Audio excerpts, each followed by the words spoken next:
Hello, my Teaserking family. How is everybody today? We had a very good day yesterday in our picks. The only major pick I lost was the Detroit Green Bay over. And Seattle really made us sweat for our win there. So let's go through what happened. Let's go through the playoff scenarios.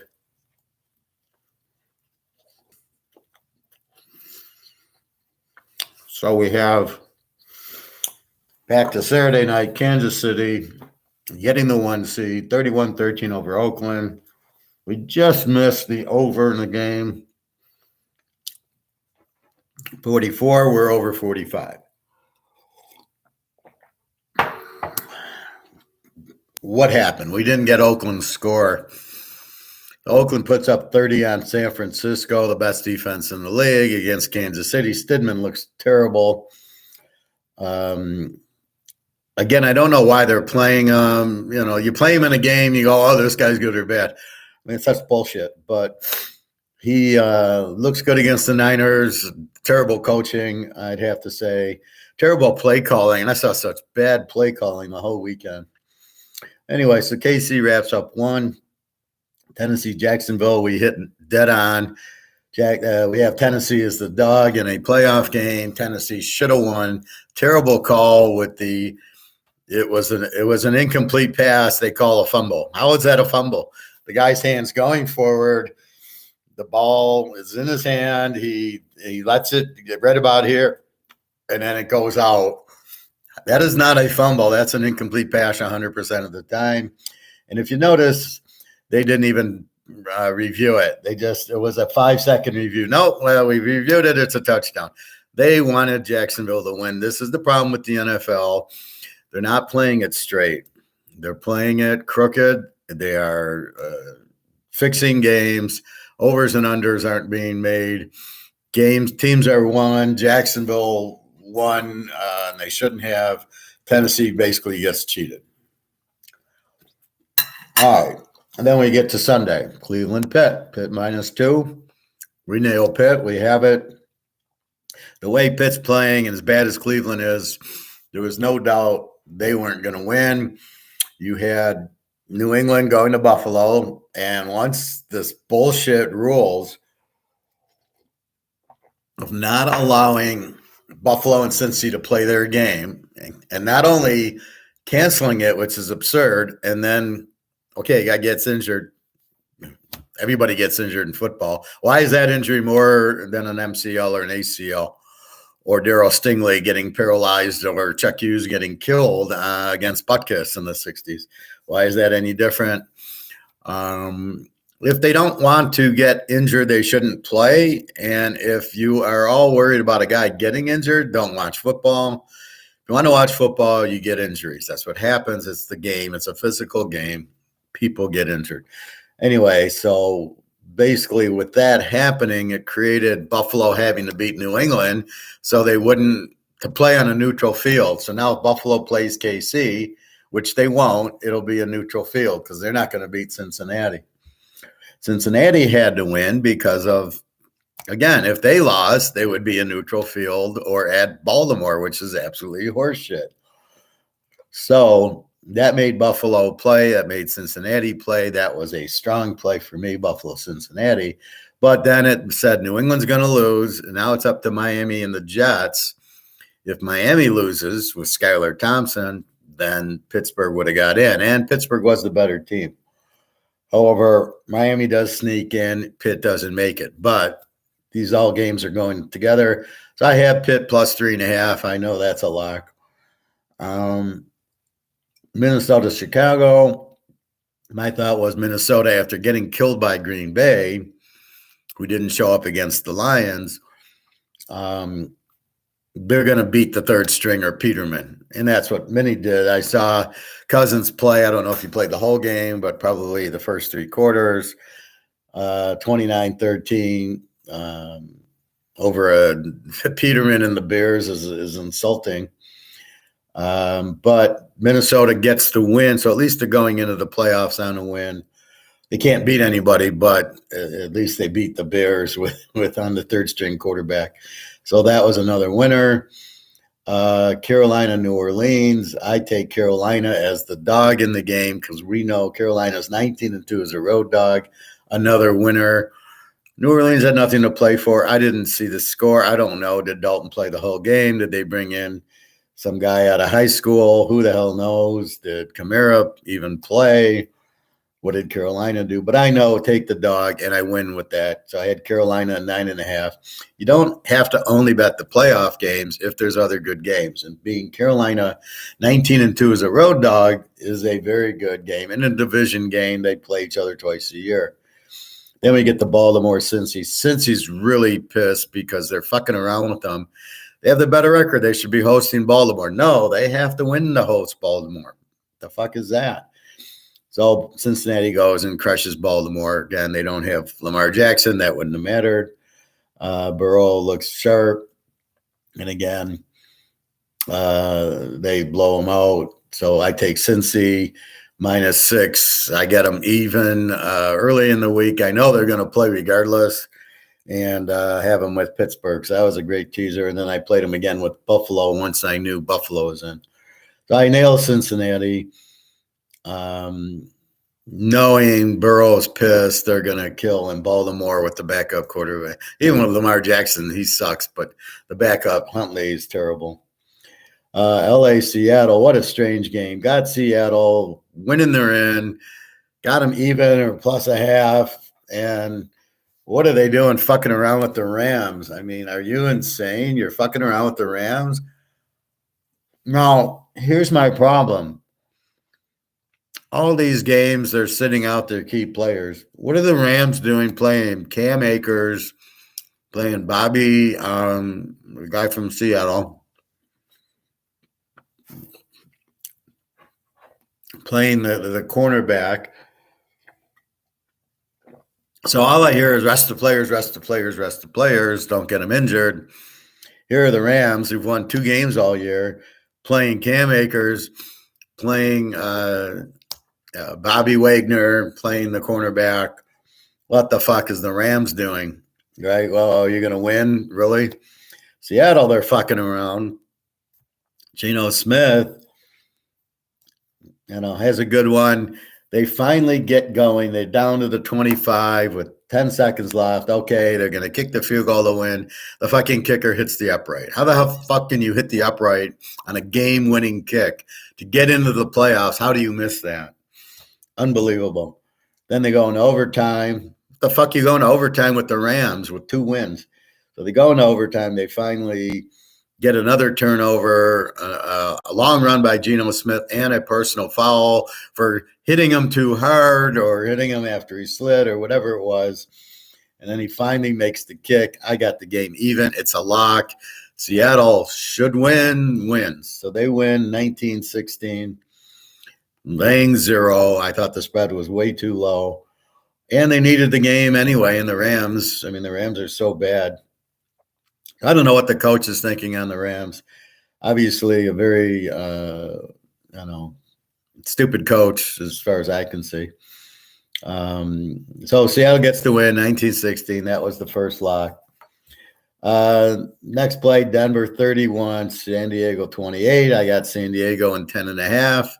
Herbert plays most of the game, as do the other players. Bosa actually plays. Now, why is Russell Wilson playing the whole game? Again, I'm very confused. He plays, has a good game. So this is what I expected of Denver, 31-28, but this is against San Diego's second team. And Herbert played, Williams played, Keenan Allen played, Eckler played. So San Diego, I thought they would play, and I got 10.5. And then I think in the fourth quarter, he pulled the starters. But that's what you got to do is play your team. You can't be scared. Oh, I'm going to sit out the bowl game. I might get hurt. What a bunch of bullshit that is. So anyway, so I got San Diego in 10.5, even though it didn't mean anything.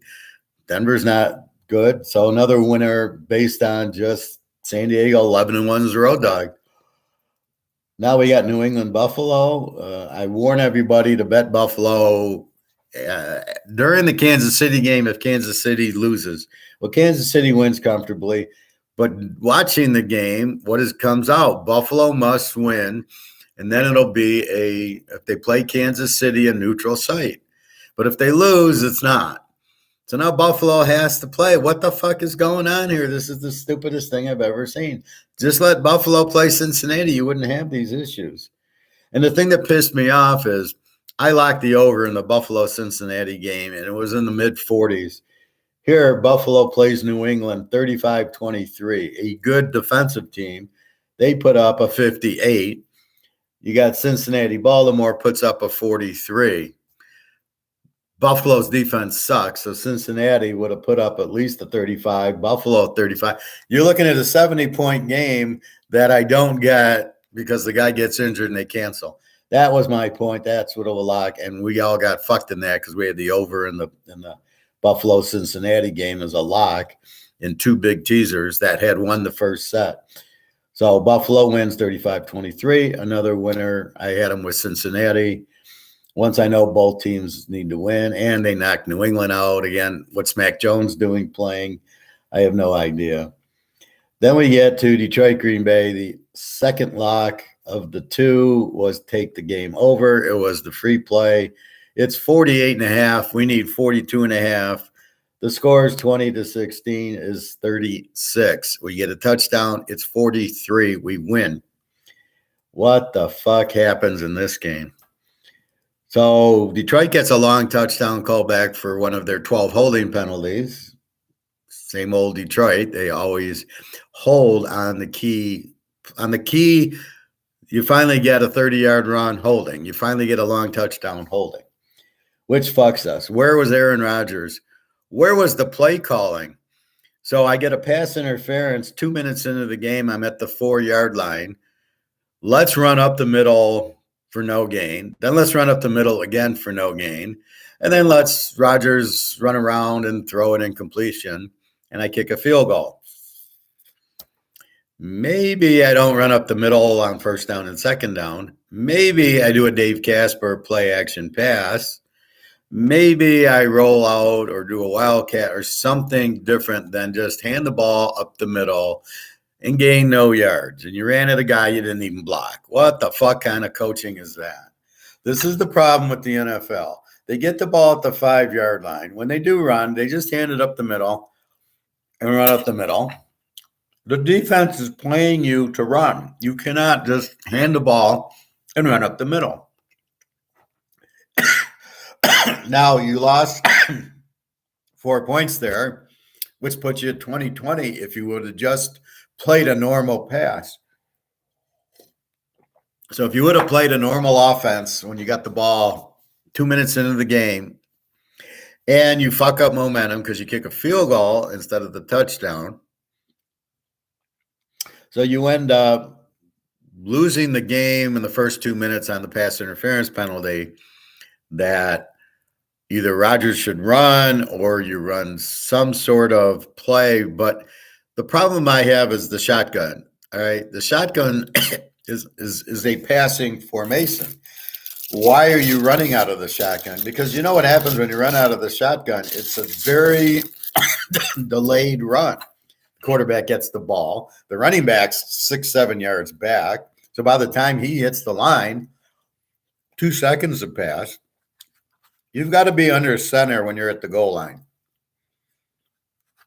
Because you take the quarterback sneak out. And when you do hand it off, it's such a long hand. You know, if you're in shotgun and then you hand it off, the defense has like 10 seconds to penetrate, and they're playing the run. And you can't use play action pass. So why would you be shotgun on first and second down? Now you're third and goal at the 5. You're fucked anyway. What are you going to do? You can't call a pass. You need to throw on first down, but you got to not throw the stupid throw to the pylon type of bullshit. You need to have crossing routes with the tight end where they know to sit down or hit the back out of the backfield, something like that. You really need to run it in, but you can't run in the shotgun. So whoever their offensive coordinator is should be fired. He's clueless how to score from the 5-yard line, and you make Detroit look good, which they're not. So Green Bay gives up 4 points right there. They miss a field goal. Detroit misses it. We should have had the over easy. That's 10 points. That gives me 46 and a W. Instead, I get 2 missed field goals and this touchdown, and then the other touchdown on the long pass that's called back for holding. So what the fuck happened to Green Bay? Only scoring 16 points on the worst defense in football. What is that? What kind of offensive coordinator and coach do you have that you don't see that they have such a bad defense? Did you not watch the Carolina film where they ran for 350 yards? Your running backs are just as good. Why aren't you running the same exact plays that Carolina ran? That the guys would go unblocked, they'd go untouched for 40 yards 7-8 times in that game, and they just ran it in and ran it in. You got Jones and Dillon, like, what the fuck? So again, terrible coaching on Green Bay, just like Tampa Bay, just like a lot of these teams have terrible offensive and defensive coordinators. You're running into the Lions. You ran into the big guy, Bubbles or whatever his name is, on the line. What are you doing? What kind of play calling is that? Let's run into the big guy, right? Oh, great play call. So Green Bay deserves to lose with the play calling they got. The coach sucks. Rodgers, I don't know what he's doing. He's an embarrassment for what he did yesterday was embarrassing. Throw some weak interceptions. Like, what are you doing? Guys are wide open. You can't see him. He can't throw the ball far enough. I don't know, but that was pathetic. So an easy over that we should have had as Detroit scores more, but they only scored 20, but gives up more. Green Bay should have been in the 30s in this game. Like I said, they missed the touchdown and they missed the field goal, 7 points. That gives them 23. Now, I'm feeling that I'm going to win anyway at the end. Detroit gets held. It's 4th and 2. Only an idiot would go for it in this situation. That's the Lions coach. Everybody loves Dan Campbell, the stupidest coach in the history of coaches. That is a kick a field goal, get up 7, and then you can't lose. No, he goes for it. What if you miss it, moron? Then Green Bay can march down and beat you with a touchdown. Hello, you can't assume you're going to get the 4th down, especially near the end zone. Terrible play call. Never should have happened. That should have been a field goal. Now it's 23-16. Now Green Bay goes down, scores a touchdown, gets me a 45, and then they go for 2, or they kick the extra point. Probably kick the extra point. We're at 46. It's a W. That's what I was expecting to happen is Detroit kicked the field goal. I had a minute and a half for Rodgers to march him down and score the touchdown.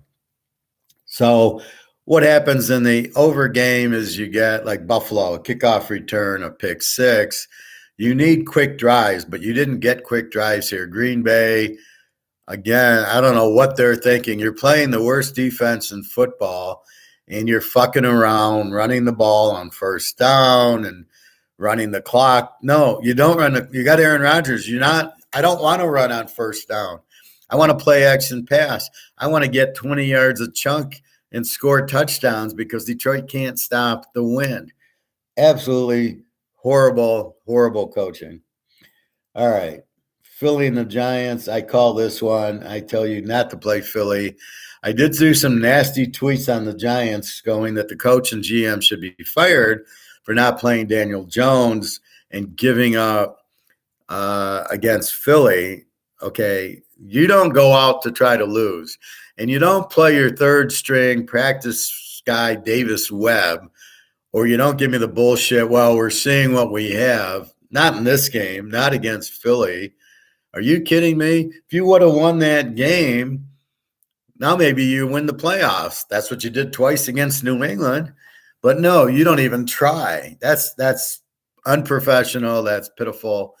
That is not acceptable. If I was a Giant fan, I'd be all over this coach. And the ironic thing is, even with this Jarvis Webb guy, they only lost 22-16. Philadelphia looked like shit, kept kicking field goals. Hurts was in no position to be playing. Minshew should have played. Again, your offensive coordinator doesn't know what he's doing. Another weak offensive coordinator. So for Philly to only score 22 with your starters against the third string of the Giants defense was pitiful. I told you they'd never cover 16, and they didn't. They didn't even cover 10. They won by 6. You'd have been fucked in the teaser. Again, over under, I didn't know. They scored 38. I circled the over, but when I heard Webb was playing, I can't play the over. I expected Philly to score more with the Giants not trying, but shows you how bad Philly is. So don't be all on Philly, and the Giants will probably lose to Minnesota this week, because if you go in laying down and you use your third string quarterback, you're not going to win a playoff game. Absolutely horrible management, horrible way to run a company or a football team. So I look for both these teams to not go anywhere in the playoffs. Houston, Indy. Houston wins 32-31, costs them the number 1 pick. What are you winning for, Houston? Where's all the points coming from? Houston, 17-4 as a road dog, gets the win. Indy, I don't know how Indy got 31, but I do like Ellinger, so I'm not totally surprised. You give him a chance. He's your quarterback. Is Ellinger should be your quarterback. Houston, Mills, I don't know who quarterbacked. I got to look at the box score. But again, a meaningless game, 32-31. But Houston fucks it up and wins. The Bears lose. The Bears get the 1 pick. Not that it matters. If you draft the Alabama quarterback, who's going to draft the Bears? What are they going to do with the Alabama quarterback? They got Fields. So they'll get it from one running quarterback to another. I mean, that doesn't help them. Georgia doesn't have the defense that they had last year. Maybe you go to TCU and get one of their running backs, but you really don't want to draft him in the number 1. A good defensive player, but there aren't any really strong ones. I don't consider the Alabama linebacker a very strong linebacker when Tennessee puts up 50 points on them. I'm not drafting a defensive player from Alabama who never pan out. Arizona, the Niners. The Niners just show you they're the class. It's going to be the Niners, Cincinnati in the Super Bowl easily. The Niners, 38-13 over. They take care of business. Purdy looks great. They play him the game. They play McCaffrey. They get the 2 seed, which now it's really weird because you were afraid of Green Bay, but Green Bay didn't even get there. So now you get Seattle, who couldn't put away freaking Rams. So look for Frisco to kill Seattle. And Frisco will roll. They'll kill Philly. Who they got? Minnesota, Dallas. We'll get to Dallas in a minute. So Frisco, best team, number 1 team. Then you get Atlanta, Tampa Bay. Atlanta lane 4.5, 30-17. Now Brady played the first half, and they were winning 17-10 at the half. Now, what I was surprised, they didn't play Trask till late in the 4th quarter. They should have played him the whole second half. I was surprised that they brought in Blaine Gabbert, who we know sucks. What are you getting that guy playing time for? So Trask was the guy they should have brought in. Cost them. Atlanta 30-17. Tampa pulls all their starters. That's going to come back to haunt them.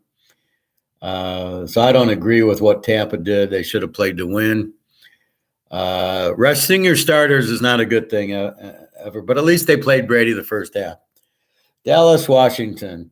So if the Giants found an onside kick and a touchdown and wins 23-22, Dallas is getting buried by Washington. The coach should be fired. He's terrible. Well, we all know he's terrible. A pick 6 by Prescott. So Prescott's throwing pick 6s to Washington, who's playing a 5th string quarterback who's worse than the Giants quarterback. What the fuck is Dallas doing? Oh, yeah, they're going to beat Tampa this week. Yeah, Tampa will easily beat Dallas. Prescott, terrible. Again, another pick 6. How many pick 6s does this guy throw? It's 1 a game. How do you lose to Washington 26-6 as you're getting ready for the playoffs? So what did Dallas do the week before? They beat Tennessee, who doesn't have a quarterback, 27-13, and Henry didn't play. So really that doesn't count. The week before, Dallas plays Philadelphia and wins 40-34 at Dallas without Hurts. So here's Dallas coming in, losing to Washington 26-6. They're out in the first round. Tampa will beat them by 20. I mean, you've got to be kidding. If you think you're going to come in and your quarterback's throwing pick sixes against the worst team in football, Washington, who's right up there with the Bears and Houston and Indy, and you go and get killed and your guy's throwing pick sixes, you're just going to turn the switch and beat Tampa at Tampa. Yeah, sure. Now, I'm watching the games, and what do they say? Well, there's no facts that if you win the week before, you lose the week before, it affects you in the playoffs. That's a bunch of bullshit. There's plenty of facts out there that say Indianapolis clinches the division, rests Peyton Manning, then they get the bye, then they play the first round. They lost every time. There you go. That's your proof. If you win big that last week, you always win that first playoff game. You might not win the Super Bowl, but if you win like Seattle, okay, they're going to have a good game, even though they played like shit. Pittsburgh, if they got in, would have been. Kansas City will do well. Buffalo will do well. Cincinnati will do well. Philly won't. The Niners will do well. Dallas will lose the first round. And Miami, they're pathetic. So the last game was Miami, the Jets. I play the game under, an easy win. No quarterbacks. See, you got to watch the quarterbacks give you the over and the under. That's why I took Green Bay Detroit over was Aaron Rodgers, but he doesn't show up anymore. I think he's all done. I mean, he's pathetic. How he lost to the Lions with that defense, you got to be fucking kidding me. Anyway, so Miami, Thompson against the Jets, great defense with the Jets and no offense with Flacco. So you got about what you thought. It was 6-6. Miami scores with 2 seconds left, so I don't know where the 11 came from. I assume they did that wonderful lateral play that has never worked in the pros and never will work in the pros. And I assume there was a safety as they're trying to lateral it around because it's such a good play. And Miami, I guess, gets 11 because I saw 9-6, 2 seconds left. That shows you how stupid the coaches are when they do that play that has never worked, thinking it's going to work for us. The reason it worked for Cal is they had 9 option quarterbacks on the kickoff return, and they practiced it. Do any of these teams, did the Jets go out with 9 option quarterbacks, which I doubt they even have 9 option quarterbacks? No. Then it'll never work. You can't work it with linemen and big guys. It can only work with 9 option quarterbacks who run that little, they know the pitch, they run up, they pitch it, they run, they pitch.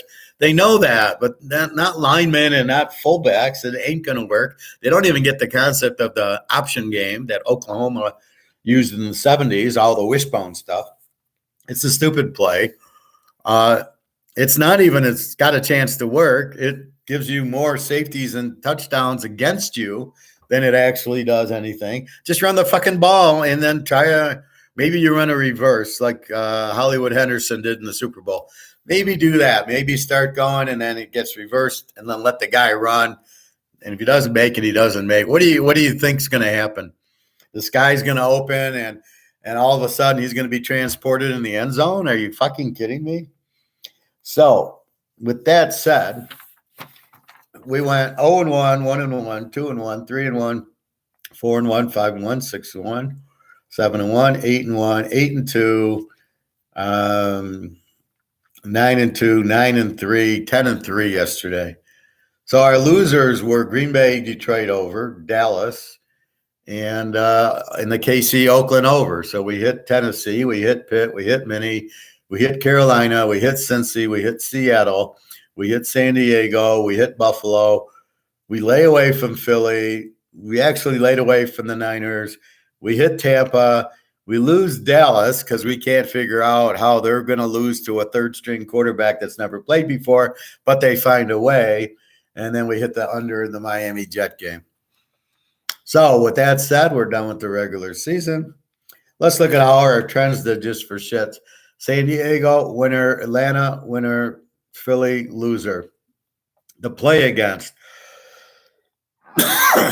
Play against many loses, play against the Bears wins, play against Tampa wins, play against the Rams wins, play against Atlanta loses, play against Indy wins, play against San Diego wins. So there was 7 strong play against, and many played Chicago, but most of them did win. It helped on the lock, betting against LA, took in Seattle. How they missed the field goal at the end of the game, that guy should be gone. So does Seattle have a chance that they got the win? I don't know. The way they looked against the Rams, they don't have a chance against the Niners. All right. So superficially, let's look at the playoffs. I just taken the lines 10 seconds before I started here. So the first game is Seattle at Frisco. Teaser King's line, take Frisco -10. The actual line -10. Over under a 42. I immediately liked Frisco. Lane 4. Seattle had problems with the freaking Rams. Geno Smith is, not going to get it done. The way the Niners are rolling, I like the Niners laying the 4 here. Over under 42. Interesting. The Niners are going to score a lot. Seattle should score a lot, but they had trouble with the Rams. So I don't think Seattle is going to score a lot at all. I think it's an under game, to tell you the truth. I think the Niners just put them to sleep. San Diego, Jacksonville. Next game. Jacksonville, lane 3 is Professor's line, but they make San Diego a 1.5-point favorite. Very interesting. I thought Trevor Lawrence was the greatest quarterback in the history of life, but apparently he sucks. And you got San Diego here laying 1.5. I love San Diego as the dog in this game. Why are they making San Diego the favorite? This blows my mind. How in God's name, is San Diego favorite in this game? I get it. They're the better team and they should be favored, but how can it be favored? This is clearly Jacksonville at home, lane 3. So I don't get it. San Diego kills them. I like San Diego in 4.5. Normally I like the home dog, but as I've been telling you, Trevor Lawrence can't handle a blitz. Guess who played for San Diego? Joey Bosa, Khalil Mack, James. What do you think San Diego's going to do? Well, what they should do is blitz Trevor Lawrence. He didn't complete a pass I'd say he got blitzed about 10 times. Middle third quarter and most of the fourth quarter. And all he did was throw the ball into the ground, throw the ball out of bounds, throw the ball over guys' heads, throw the ball in the feet. San Diego does that. It's all over. Jacksonville's defense, they don't have a prayer here. Again, they beat a quarterback who sucks, right? Who do they, I can't even remember the guy's name. Anyway, they were able to, here's the point. Against Tennessee, you got Henry, and they choked Henry pretty good.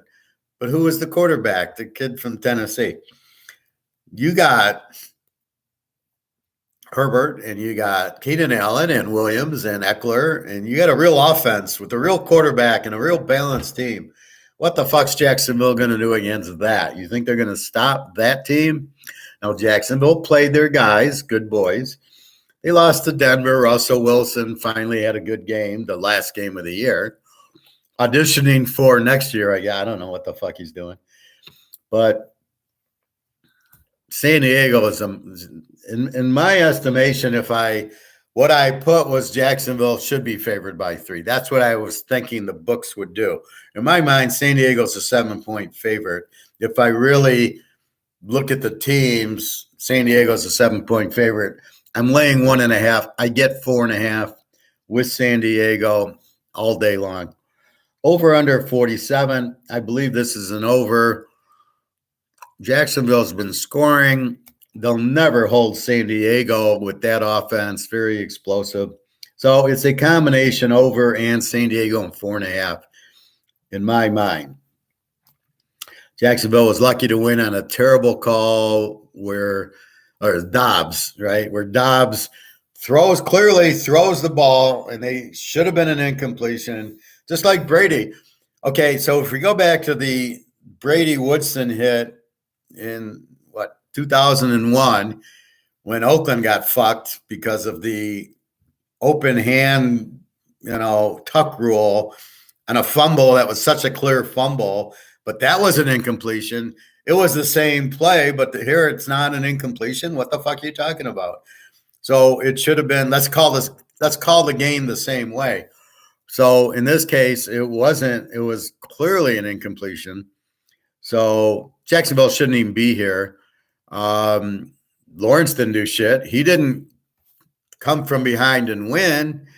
That's what I'm looking for, right? The quarterback that drives down the field and wins. And it ain't Aaron Rodgers anymore. And I don't know what it is, but that's what you're looking for. And that's not what you have. So you don't have any. If Jacksonville is down and you need Lawrence, they're just going to blitz him. He'll get sacked. He'll over or underthrow the players. You got no chance. If you need Lawrence to drive you 80 yards to win the game, it ain't going to happen. Herbert will, and that's the difference, and that's the key. So we like San Diego here. Game 3, Buffalo. I got Buffalo 17 over Miami. It's laying 10. They're going to kill them. You're getting the edge because they're playing for the injured guy. I've never seen such a big deal about a guy that got injured in my life. Laying only 10, down to 4, that's a steal. I don't care if Tagliabue plays or not. They don't have a freaking chance in this game. Miami lays down, barely beats the Jets without a quarterback, I might add. Skylar Thompson. Tagliabue with the concussion. What are the odds that he survives the game? So here's the thing, you Tagliabue fans. He's always hurt. He got hurt at Alabama, hurt his hip. I think he's still suffering from that. And now this is his 4th concussion. How much longer do you think this guy plays? 1 more year? And he gets 3 concussions next year? How long do you think? That's why Steve Young and Aikman retired, was concussions, and Roger Staubach. It's not something you fuck around with. I don't see this guy playing much longer. He's not a winner, and he doesn't come from behind. So, yeah, they played a good game in Buffalo, that 32-29 game 5 or 6 weeks ago. So far, they've lost every other game except this last game. Buffalo going to play for this guy. They're going to kill him. Miami has no defense. And if Bridgewater is the quarterback, just Miami, it's going to be all Buffalo here. Over under 43. This is definitely an overplay. Buffalo will light it up, depending on who Miami's quarterback is. If it's Bridgewater, maybe they go over. Buffalo's got such a bad defense. I'm so pissed about the Buffalo Cincy lock over, but I'm going to get it next week, not this week. The following week, I'm going to get Buffalo Cincy. I'm going to get my revenge on that over. That'll be another lock over Buffalo Cincinnati, where I don't know where the fuck they're playing. I don't care. So Buffalo minus the 4, the joke. Minnesota 3 over the Giants. Two choke teams. I got to go over under on this. I can't go there. I got to go over 47. I can't play the Giants because they sat out. They didn't try. I can't play a quitter. Then I got Minnesota, who can't beat anybody anyway. They barely got by the Bears with Nathan Peterman of all people. So Minnesota's not very good. No defense. Giants, quitters. I can't play the Giants. They just played 27-24 a few weeks ago. So that's what I got to go by. So this is an over game. 41 is 47 down to 41. That looks good. I certainly can't trust Minnesota. Now, as I said yesterday, you cannot bet on a team without a defense, which the Lions and Green Bay, neither of them have a defense. So my friend Prophet from Quebec hit the Detroit plus 15. So he hit his 3-team teaser, which I gave him. And then he loses Minnesota, but that's why I talked him out of the money line. If he played the money line, he would have lost 240 in a bigger trap. This way he loses 110. He took Green Bay minus 4.5, loses whatever, half of his bet, but he still wins. He was guaranteed winning. That's what investing and betting football or betting poker is all about. You're betting to win. So he had the first two legs of the teaser.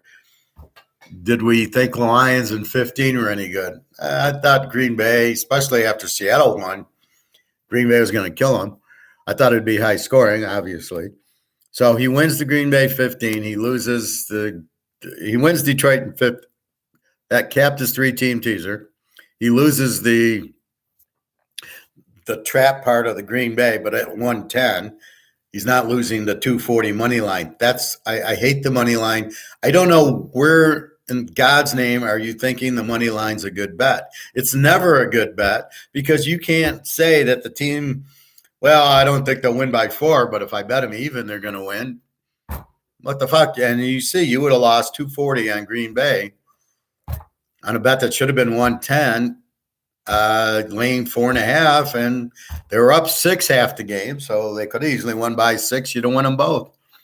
So Detroit wins, so you lose your money line anyway. So that's why I'm saying it's not worth it. Just lay the 110 and stop with the, I don't want to lay a point. Then don't bet football. If you're afraid to lay 3 points in a football game, then don't go watch golf or something because you're not a football bettor. A football bettor looks at the line. Like here, I don't have any problem going Buffalo -4, going the Niners -4, taking San Diego and 4.5. I had no problem because that's what's going to happen in the game.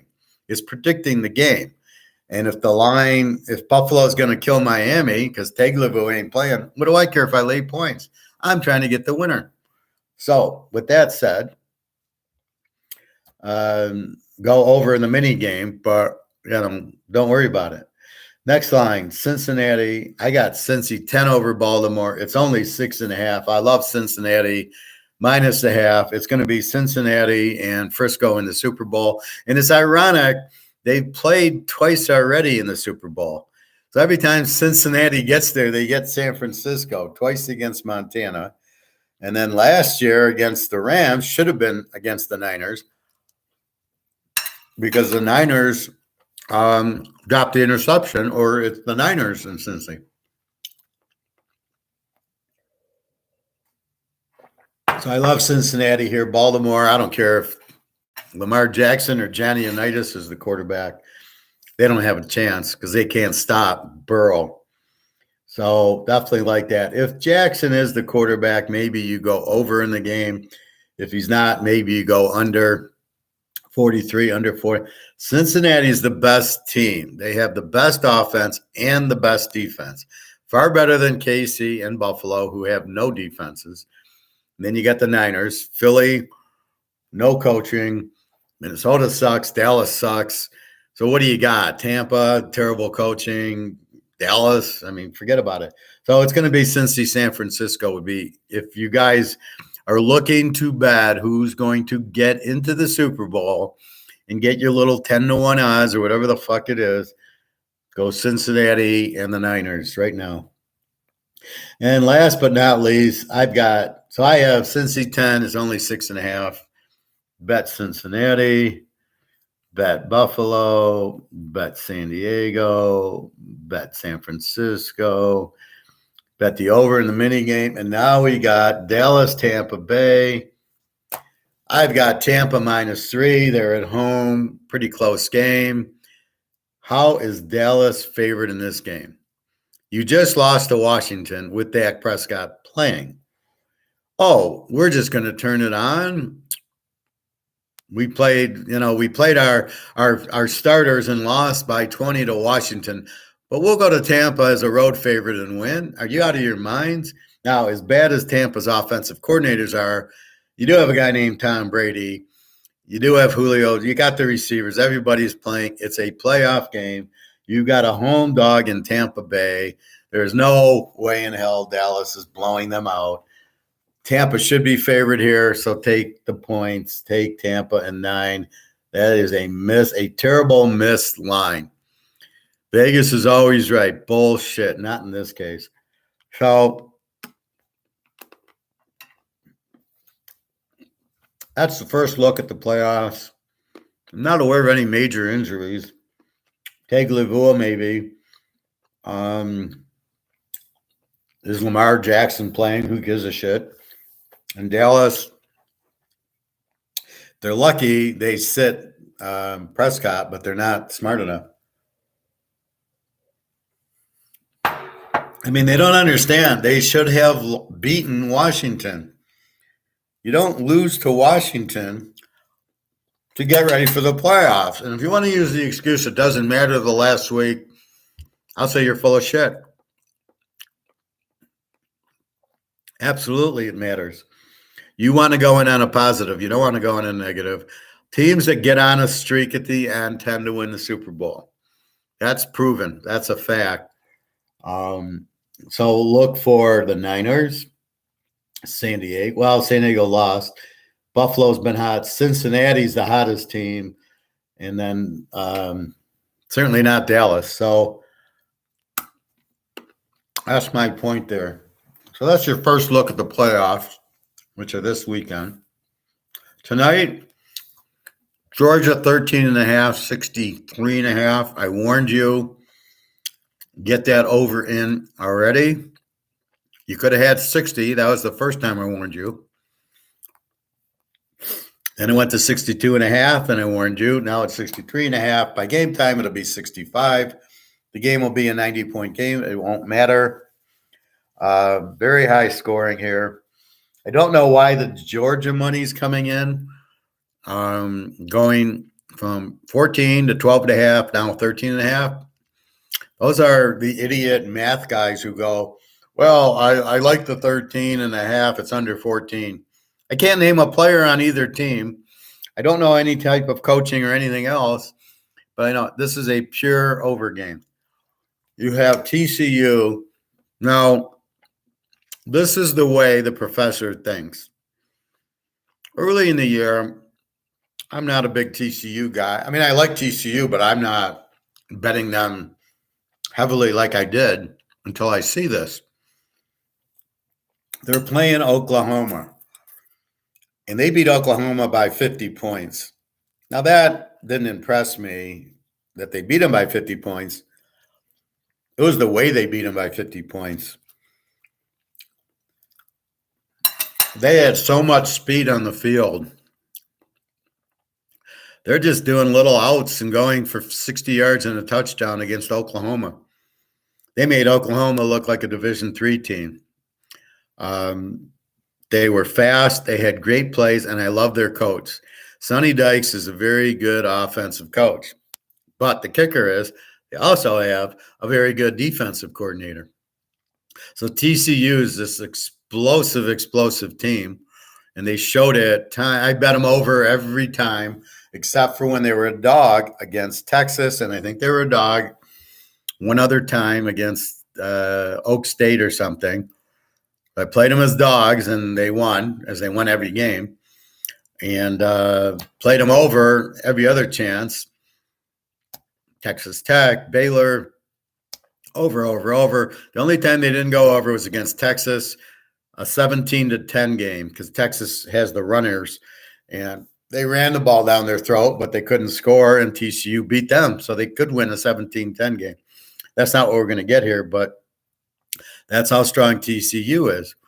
So with that said, Georgia, I don't know what happened to their defense. I guess it's injuries. I mean, look what they did to Tennessee. And I was all over it. I had the under in the Tennessee game. And all of us, and I had the under the first 6 or 7 weeks. We win them all. Then all of a sudden, they play LSU. They play Florida, and we sneak under, but it's a 62. And we had 60. We're at under 63, and they play a 62 game with Florida. So I start. Then they go ahead. They beat Kentucky, Tennessee, whatever, and they shut out Tennessee basically. So then they get into the SEC championship game against LSU, who I don't know what they have. I still can't figure out that team. And they play an 80-point game, 50-30. And I'm like, okay, so I lost the under, but that makes me get off the under. I don't need a lot to get switch. Red's hitting, and then black starts hitting. I'm on black. I'm not staying on red. So I get off of Georgia under. Georgia puts up a big number against Ohio State. I got Georgia even. I'm off the under, thank God, because I would have lost. It was an 83-point game. The over-under was 62, which I questioned and said they don't play 70-point games. No, they played an 80-point game against a real weak Ohio State defense, but a good average Ohio State offense, especially after they looked against Michigan. I was like, this team sucks. So that's why I got on Georgia even. Now they got TCU, and look what TCU did against Michigan. They just lit them up for 50 points. 2 were pick sixes. One Michigan drive ended at the 1 when the guy fumbled. So let's give Michigan a touchdown to offset one of the pick sixes. Will they pick six Georgia? Yeah, they absolutely could. Will Georgia pick six them? They absolutely could. But I don't see how Georgia's going to stop them, and I don't see how TCU is going to stop them. This will be a very high-scoring game like last week's games. And I'm in at 60 down to 54. I think I have one bet at 62 down to 56. I don't have any. I already got them in because I think ahead. I'm a chess master thinking 3 moves ahead. I know this game's going to be in. I know the line's going to go up. I'm telling you it'll be 65 by kickoff. It's 63.5 now at 1 o'clock in the afternoon. Be careful with it. Nobody in their right mind is betting this game under, so therefore the line will keep going. I don't understand the 13.5 with TCU. Betting on Georgia, what do you think, TCU is going to move the ball on them all night because Georgia doesn't have that killer defense they had last year. And one thing I smiled about watching the Green Bay game, watching Jacksonville, watching some of these games, who was there? The Georgia, number 7 on Green Bay, made all the plays. Another guy on Green Bay made all the plays. For Jacksonville, my guy, the defensive tackle, made all the plays. The Georgia guys are playing really, really strong. So I'm laughing at the stupid Lions who had 2 number 1 draft picks late, like in the 20s, who traded for the receiver that's useless, the guy from Alabama with the torn ACL. Could have had 2 of the Georgia defense. They could have had number 7 on Green Bay.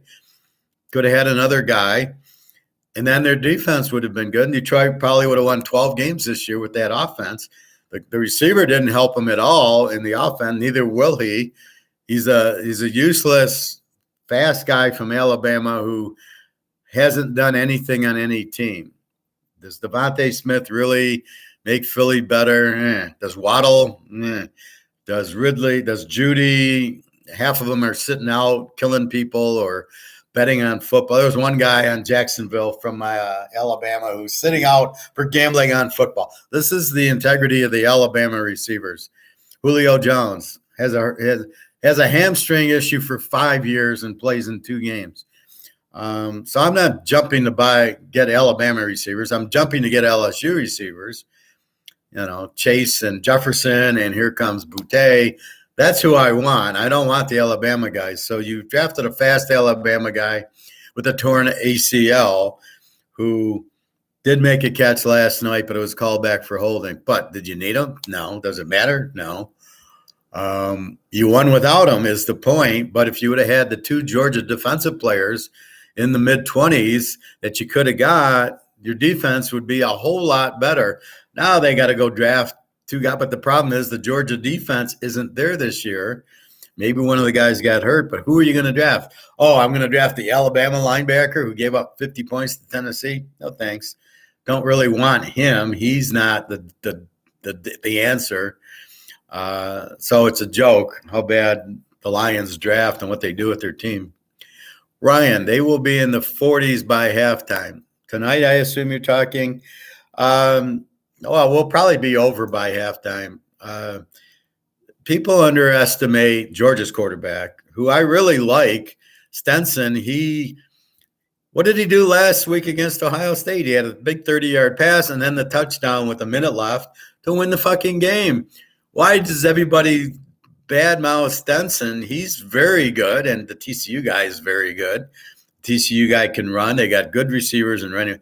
TCU is going to light them up, and Georgia is very underrated. Power running, good receivers. They got the best tight end in Bowers, and Stenson's fine. Stenson Bennett, I guess.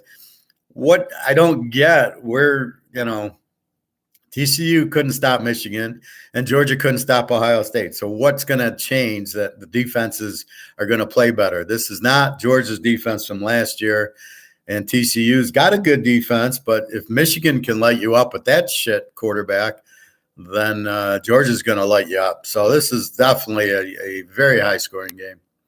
I thought Green Bay going for it at their own 28 was very stupid. After that play, I thought there was a good chance Detroit could win. Stenson can run well, too. Yeah, Stenson's a very good quarterback. And I love when they say, well, he won't do well in the pros. Like, why not? I mean, you got fucking Fields in the pros who sucks. Stenson can at least complete passes. And watch Bowers, man. He's the best tight end in the business. But I like Kansas's tight end Fairchild, too. Yeah, what was Green Bay going for it at their own 28? I don't remember what happened after it, if it led to a Detroit touchdown or field goal. But what are you doing? Why would you go for 4th and 3 at your own 20? And then the play they used, sort of like a reverse type of play. What are they? This is where I have a serious problem with the offensive coordinator. First of all, it's a punt 101% of the time. At your own 28, 4th and 3, it's a punt. Period. Play ball control. This is the Lions. You're going to get an interception or something. What are you doing going for it? Oh, you got Aaron Rodgers. You're going to make it 100% of the time. And what if you don't make it? That's why I bitched about the Lions going for it at the end of the game.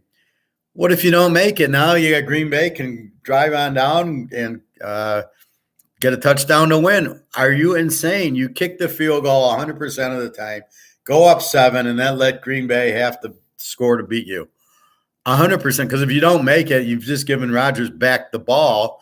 The one guy you really don't want to give back the ball with a minute and a half left, and you're up 4.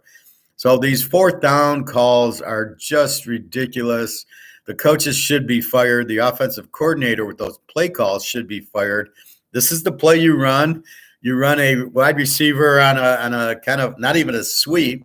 Lombardi would be rolling over in his grave that they're not running his sweep. His sweep got you the 4th and 2s because everybody blocked, and then the running back ran the daylight. You couldn't stop it. These plays are ridiculous. Let's run up the middle from a shotgun. Yeah, that'll work. Jesus Christ. Detroit got field goal. Okay, and they won by 4. So there you go. Ryan, even if you make it, you're still at your own 30. Exactly, Ryan. If we look at risk and reward, which is what Teaser King does in his finance hat, the risk is you give the ball up as you did. The reward is nothing. You've got your ball at your own 30. The way your offense is running, you're running way too much. You need to use Aaron Rodgers and throw the ball. How many drop balls were there by Green Bay? 10? The receivers are dropping balls all over the place. This is a playoff game, and Green Bay's guys, what, the cold weather got to you in fucking Green Bay? Are you serious? Going to use that as the excuse of why there was so many drops? Number 9 dropped them. The running backs kept dropping the ball. What do you got? Who's their big running back? Dillon. Why is Dillon in there? going out on pass patterns and he can't catch. I'd have played another receiver back there. I see that all the time. What are you doing? The play calling was terrible. You're running into the big fat guy on Detroit, like on the goal line. You're running right at him, and you're not even blocking him. I mean, that's the beauty of it is you're running into him without blocking him, and you wonder why the plays don't work. Unbelievable. I knew the game was over when they had it at the 5-yard line, and the third play of the game, it's 1st and goal, and they can't score. That was it. I knew the game was over there. Hey, Prophet, good win yesterday. Do I know anything about marketing? This second, Ryan. And they get a 15-yard penalty right before the half to give Detroit a chip shot field goal. Yeah, I didn't understand. And then number 7 from Georgia, I was just saying how good he was, pushes the medical guy. Now, in defense of him, the medical guy pushed him, which should have been a 15-yard penalty on Detroit. The medical guys should not be pushing players. The players should not be pushing the medical guys, but the medical guy, that was a penalty on the medical guy. You can't push the guy. You want to get to the guy, get to the guy. You don't push the guy out, and then I don't know what he's doing, pushing him back. That was ridiculous. What about marketing do you want to know, Prophet? I don't know. My background is economics, finance, and football, little statistics. But give me a thing. I can try to help you out, but I'm not. My master's is not in marketing. It's in economics. So both Detroit and Green Bay, neither of them get in. I thought Green Bay would be a good match for Frisco. Seattle, I don't. Seattle couldn't handle the Rams. They're going to handle the Niners. I don't see that. So basically, the playoffs will be Frisco, Cincinnati. They're the best 2 teams by a mile. Cincy's the best team with the good offense and the good defense, and then Frisco is the next with the good offense with Purdy. And they have a very good defense. So it's a very mirror image. Buffalo has no chance. Kansas City has no chance against Cincinnati. Buffalo, look at that defense. Jesus Christ, it was horrible against New England. Fucking New England, 28. They go up 28-17. New England drives back with Mac Jones. Yeah, Buffalo's going to do a lot in the playoffs. And Buffalo needed two kickoff returns. What is that? Are they going to cry with their guy in the hospital the whole playoffs? We're going to have to throw up. I can't even watch the pregame. Let's have a moment of silence. The guy didn't die. The guy's in the hospital. The guy, do they do that with the guy who tore up his knee? If you do it with the guy who tore up his knee, I could see doing it with the guy who hurt his chest. But otherwise, please leave me alone. They don't do it when the coach has a stroke, they're not doing a moment of silence. They're not doing number 10, whatever the coach's number and name is. This is such bullshit. Prophet, I've been working on a betting system over the past year or so, and it's finally crushing it. I went 11-1 in the NFL yesterday. I like to market my product. Ryan, number 7 has to be smarter. Second ejection this year. Well, he's a Georgia guy. He's emotional. He pushed the coach from Buffalo on the sidelines earlier in the year. Back in the day, Bill Parcells would have released him after the game. Well, that's what you don't get is the release of it. So it's very but he's an emotional guy from Georgia. That's why Georgia was so good. They don't have these guys on the team, and therefore it's very difficult. Prophet. You went 11-1 in the NFL yesterday. I'd like to market my product. Well, go market it. What do you want from me? What am I going to tell you? Go out and do YouTubes and tell how good you are and show your history and show your picks and sell your picks like the other handicappers do. And this is the first time you're telling me this. So did you go 11-1 the week before? Or did you go 1-11 the week before? There is no such thing as a betting system. That's impossible. You can't have a betting system. Now, I gave you my paperwork to help you, but There is no betting system that is going to work in the NFL. There's too many variables. I had this discussion with Nick. He wanted to do math and come out with a mathematical equation. I says, you can't, because how do you equate the injuries, the teams that need the game, the matchups and all that? It's far too difficult. Prophet, wait. Okay, show me your history. Send me your history. I want to see your history. How much money have you won this year? Because when you talk to me, I don't get any impression that you have a any type of system or that you know how to bet. If you did know how to bet, you would have already teased it and not done money line bullshit with Green Bay at 240, which you would have lost. So I talked you out of that. This is the first I'm hearing. You went 11-1 yesterday. I scratched my head because that means you're playing, what, Carolina, San Diego. Did you play the Miami game under? So bring it up here to go through all that, because basically I'm not getting any belief that you can do this. And you can email you. There is no system, but you can certainly email it, and I'll take a look at it. But I don't believe that at all.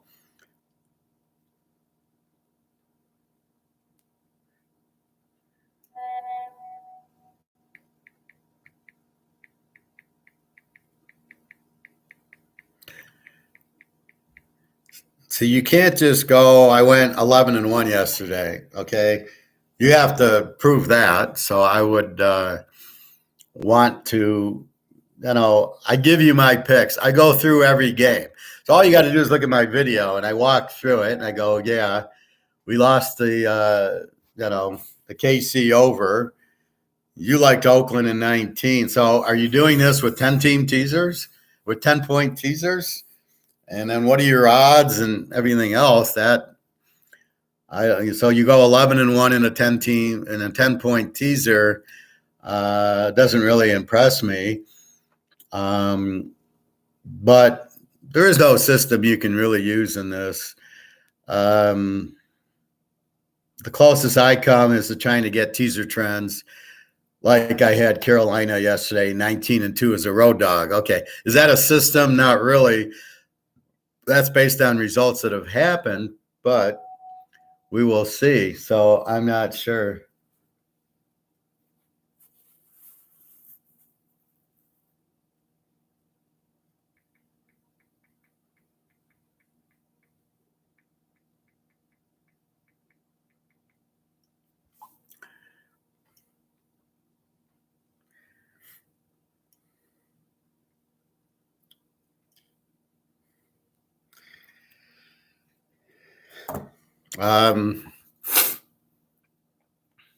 Too much detail to discuss here. Okay, give me the concepts, put it in an email.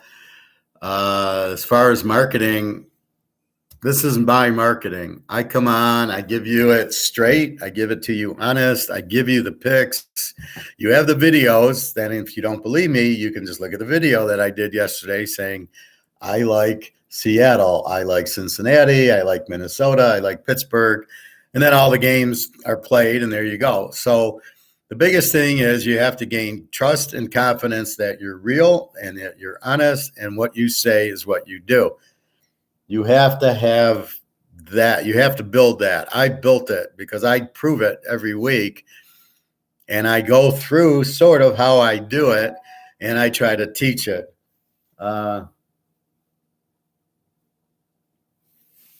And that's basically, how do you market? Maybe you go on Google and do ads, but nobody's going to know who the hell you are.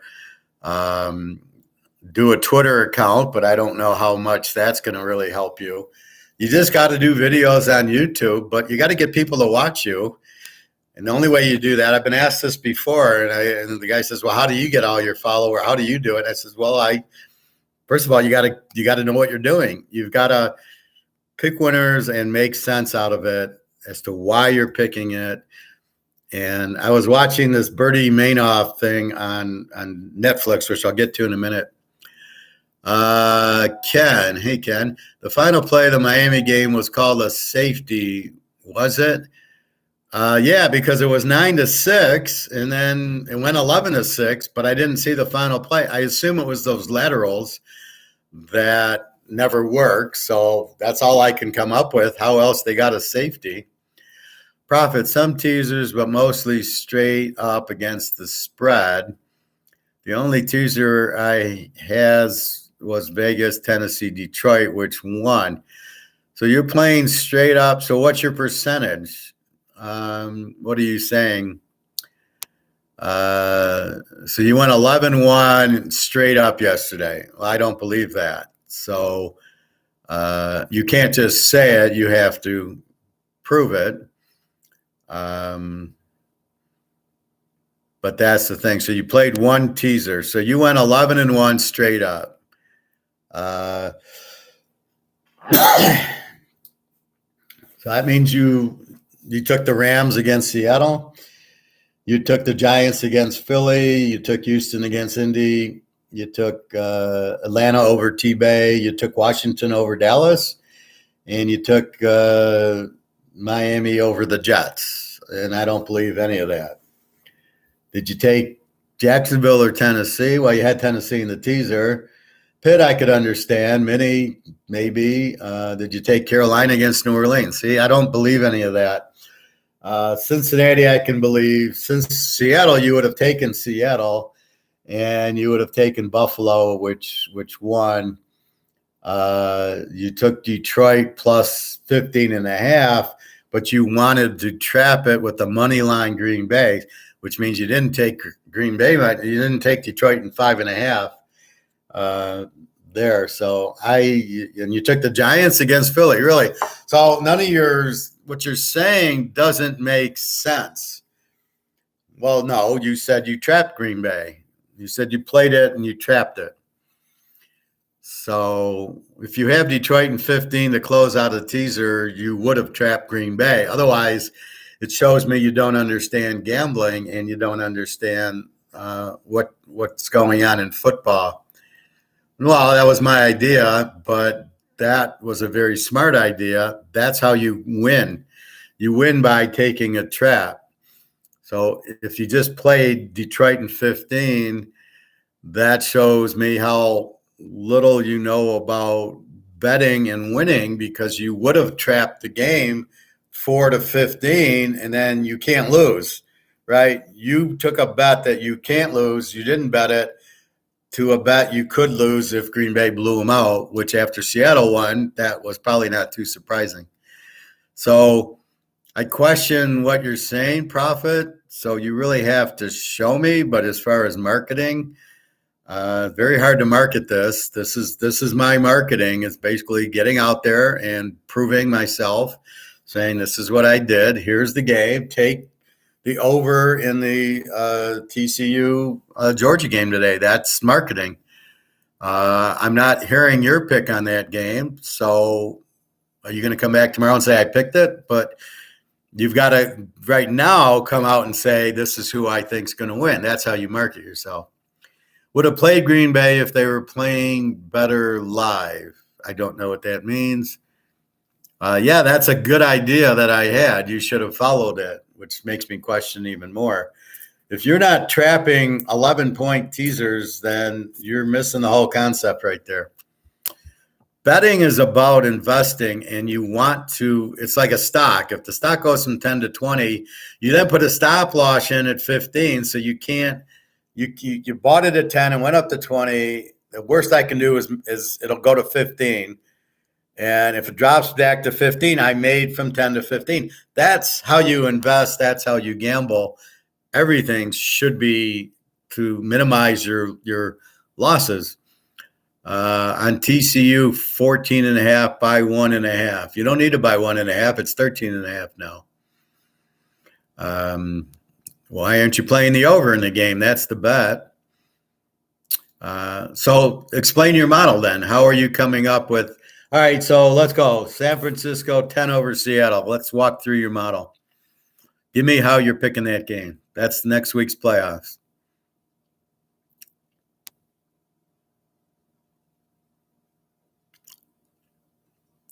Can't talk about it here, then I can't, what am I supposed to say? Why not?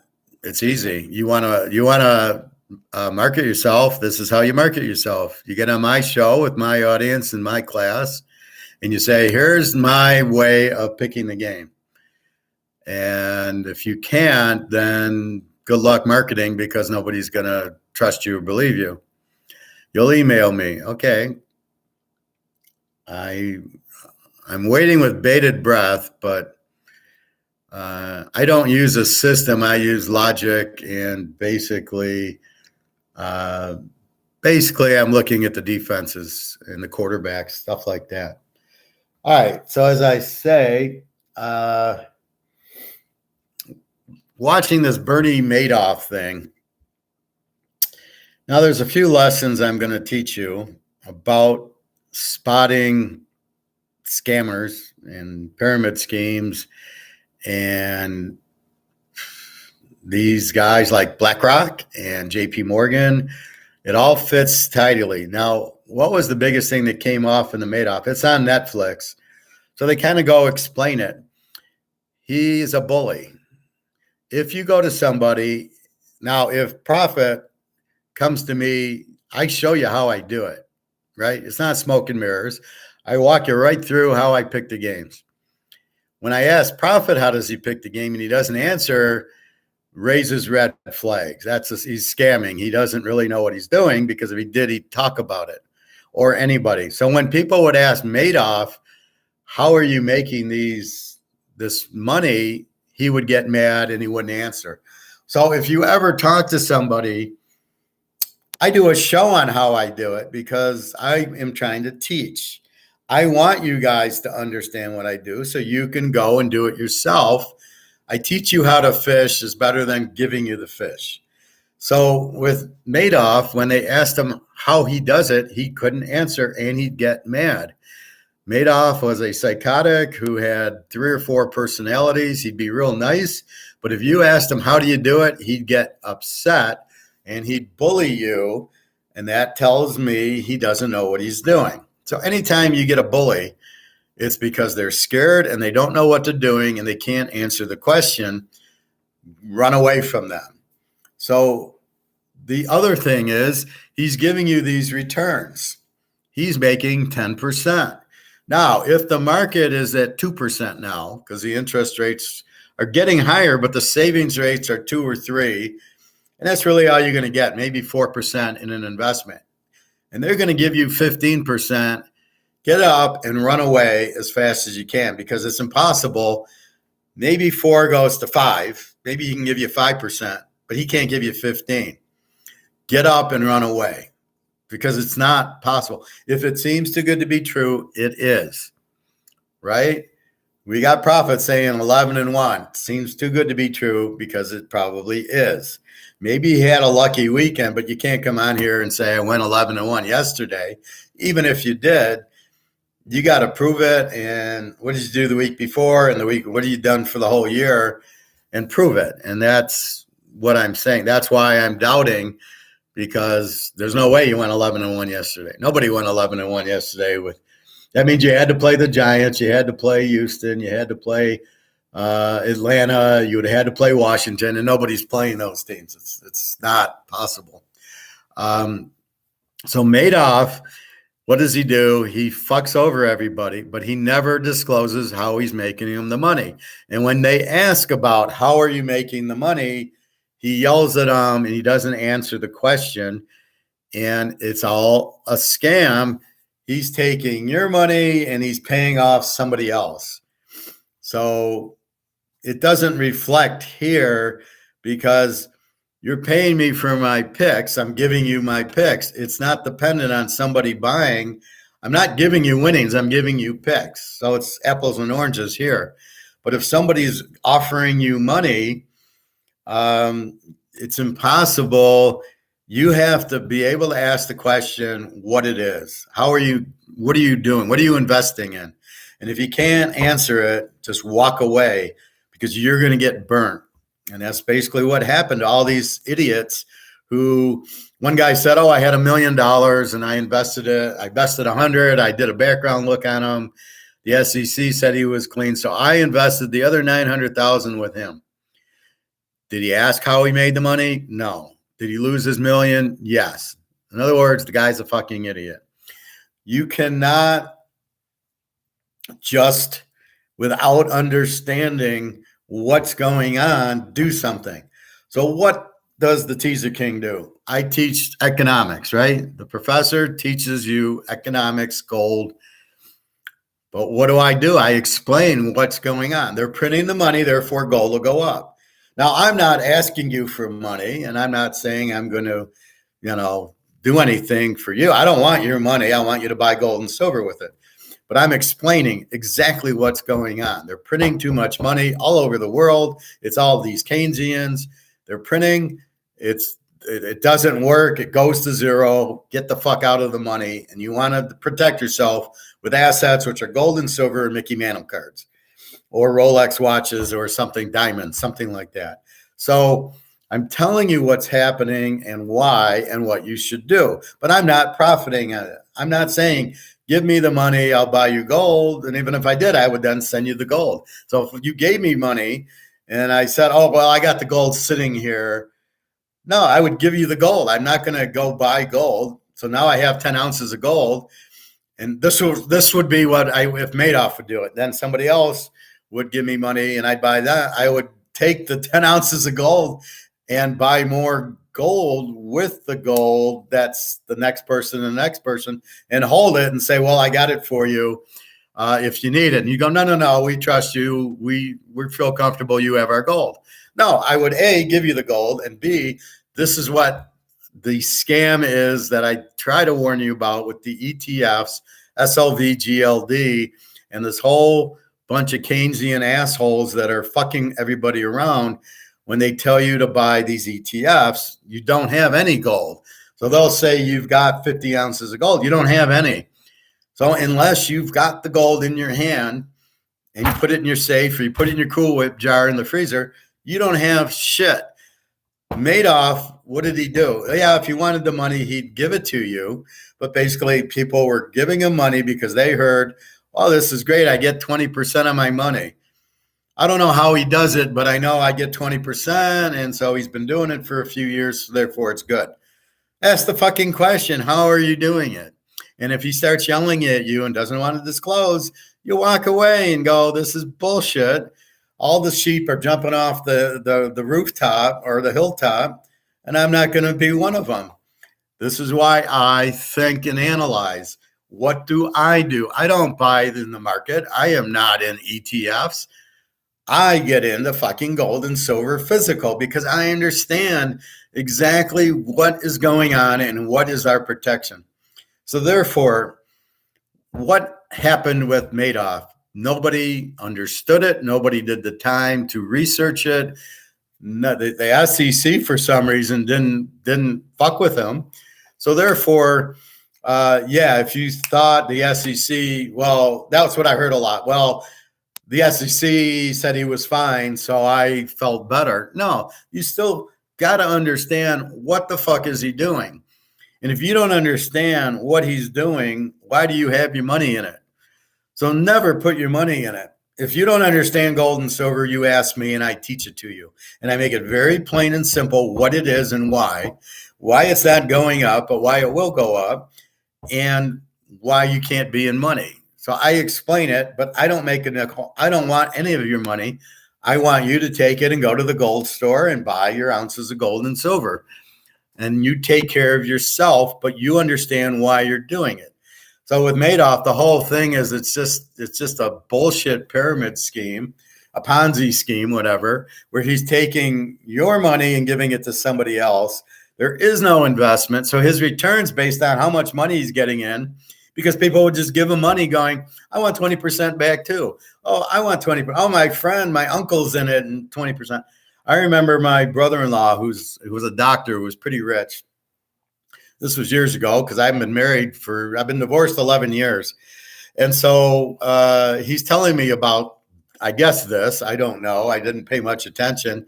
And the market, I understand perfectly. So I know in the market, if you can get 5% maybe you get 6%. That's it. And those were like real estate investment trusts where you're actually getting the mortgages, which is what caused this whole 2008 crash, was people couldn't afford the mortgages.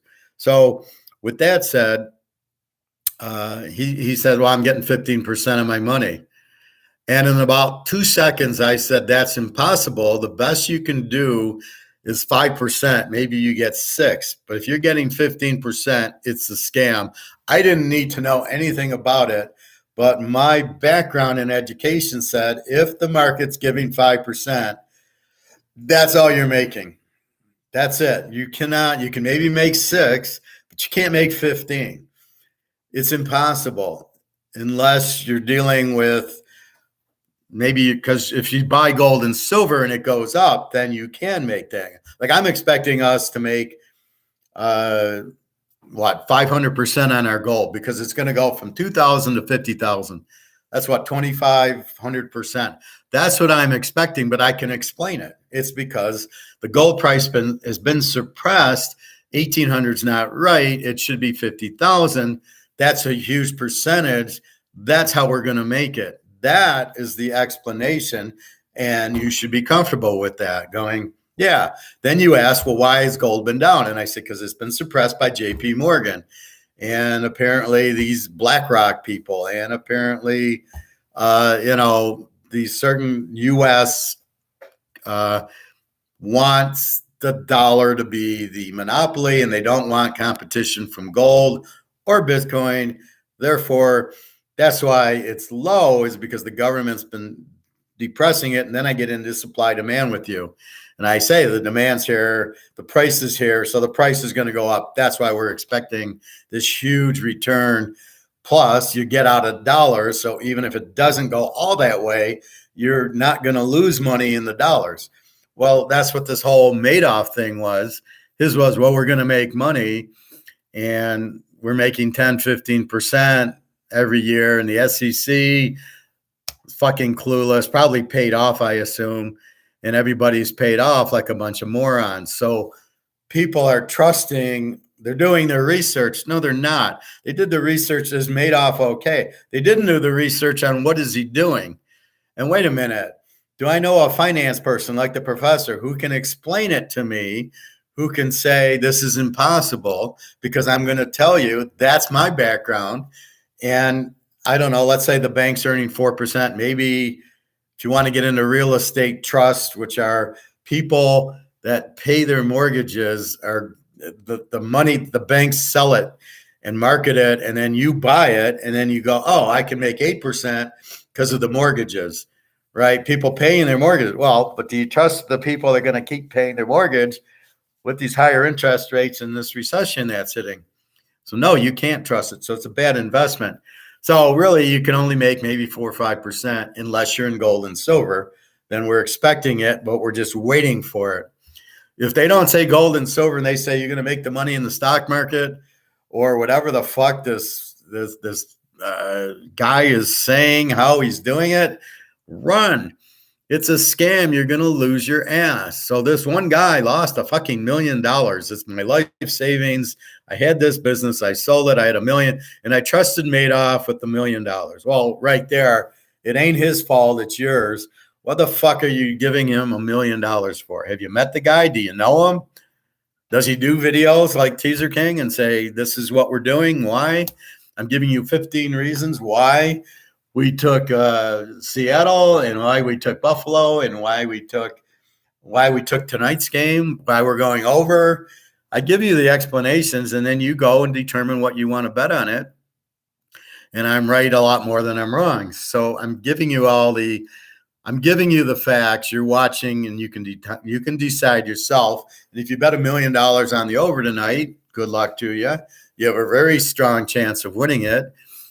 But again, I'm giving you the facts. You're the one pulling the trigger. So you're smart enough to listen to me, to make up a decision. You're smart enough to ask me questions about it. And then it's up to you to bet what you can afford to lose. But with Madoff, he wouldn't tell you anything. He's just simply scamming you, giving me money. And then I'm going to take part of that money and give you this and give somebody else the money. That's a Ponzi scheme. Taking your money and giving it to somebody else, but he didn't earn any. He never had a stock trade. Can you believe this? In what, 10 years, 15 years he did it? He never bought or sold a stock. He just took money and he sold. And so if people would ask for his records, he didn't have anything to give them. And then he'd make it very confusing like the Keynesians do. What do I bitch at you when I listen to these Keynesians on YouTube and I say, this one guy, you don't even know what the fuck he's saying. I got a master's in it. I'm the professor.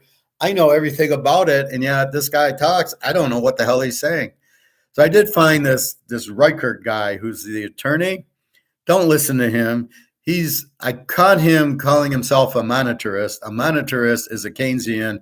He's for government spending. So don't listen to anything this Reichert says. Typical attorney. He talks in riddles because he doesn't understand. That's when you know if I don't explain it well, it's because I don't understand. And when have you ever heard me not explain it well? So that's what I'm trying to get you. Profit, pyramid scam. He used the new investors' money to pay the Oakland. Yeah, that's what I said. So that's what you have. So the burden's on you. What I'm doing is teaching you football so you can then make what I'm teaching you, the decisions to bet the game. So you can bet this week's games based on the decisions I have set up for you, what I've taught you, and then telling you these are my picks for this week, and then go ahead and make your picks. That's what you should do. There is no system that I really have. There's several variables that I look at to determine what I like. So in other words, LA, Seattle needed the game. LA is starting a third string. Games in Seattle, and I end up taking Seattle even. There's no system for it. There's none. It's just simply Seattle needs the game. They're at home. The Rams starting their third string quarterback, Mayfield, and they should win. And they did, but it took a field goal at the end. But we needed a teaser because they won. The spread was 5.5 and they won by 3. So we did need the teaser to win. So that's the basics of what I teach, is to bet the teasers, because it turns a lot of losers into winners. And that's really what we're trying to do, is win. So that's football. So with gold, that's what I teach you, is why you buy the gold and silver. But the bottom line is you need to understand what you're doing. If you're investing money in a stock, in gold and silver, in diamonds, in Mano cards, whatever you're taking your hard-earned money, what I'm trying to do is prevent you from losing it. I'm teaching you how to make money, and it's very logical. It's very sound. That's the idea of me teaching this class, because that's what I got a master's in. And I just feel that nobody is teaching anybody about Austrian economics, about gold and silver. Gold and silver is the easiest, most no-brain way to make money, but yet nobody teaches it. Nobody wants to learn it. They all want to be in the stock market. Well, when that crashes, then what are you going to do? Boy, I wish I listened to the professor and put some money in gold. If you're in Bitcoin, I'm telling you, it's nothing. Get out of it. Take your profit and move on. Do what you want, but do what you know. So you need to learn and understand. And from there, then you go ahead and make your decision. But I want the decision to be yours. Now, I want to input in the decision.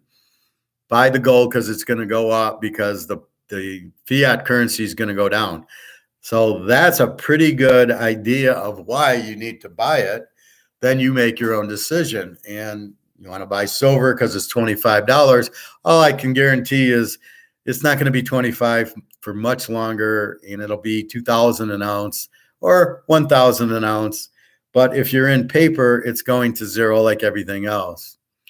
I plan on purchasing some silver this week. Sticky, okay. So really, that's what I'm trying to do. You need to do your homework and figure out things so it makes sense to you. You've got to be comfortable spending your money. The last thing I want is anybody being Madoff or being BlackRock or being JP Morgan or being scammed by the Russian mafia or the Chinese communist or Hitler or Stalin. I mean, I don't want anybody to get caught. So therefore, you need to ask questions. So if Stalin knocks on your door, you need to ask him what it is. And if he can't answer it, you don't invest with the guy. And there's a lot of Stalins. There's Madoff, but then this BlackRock guy, Larry Fink.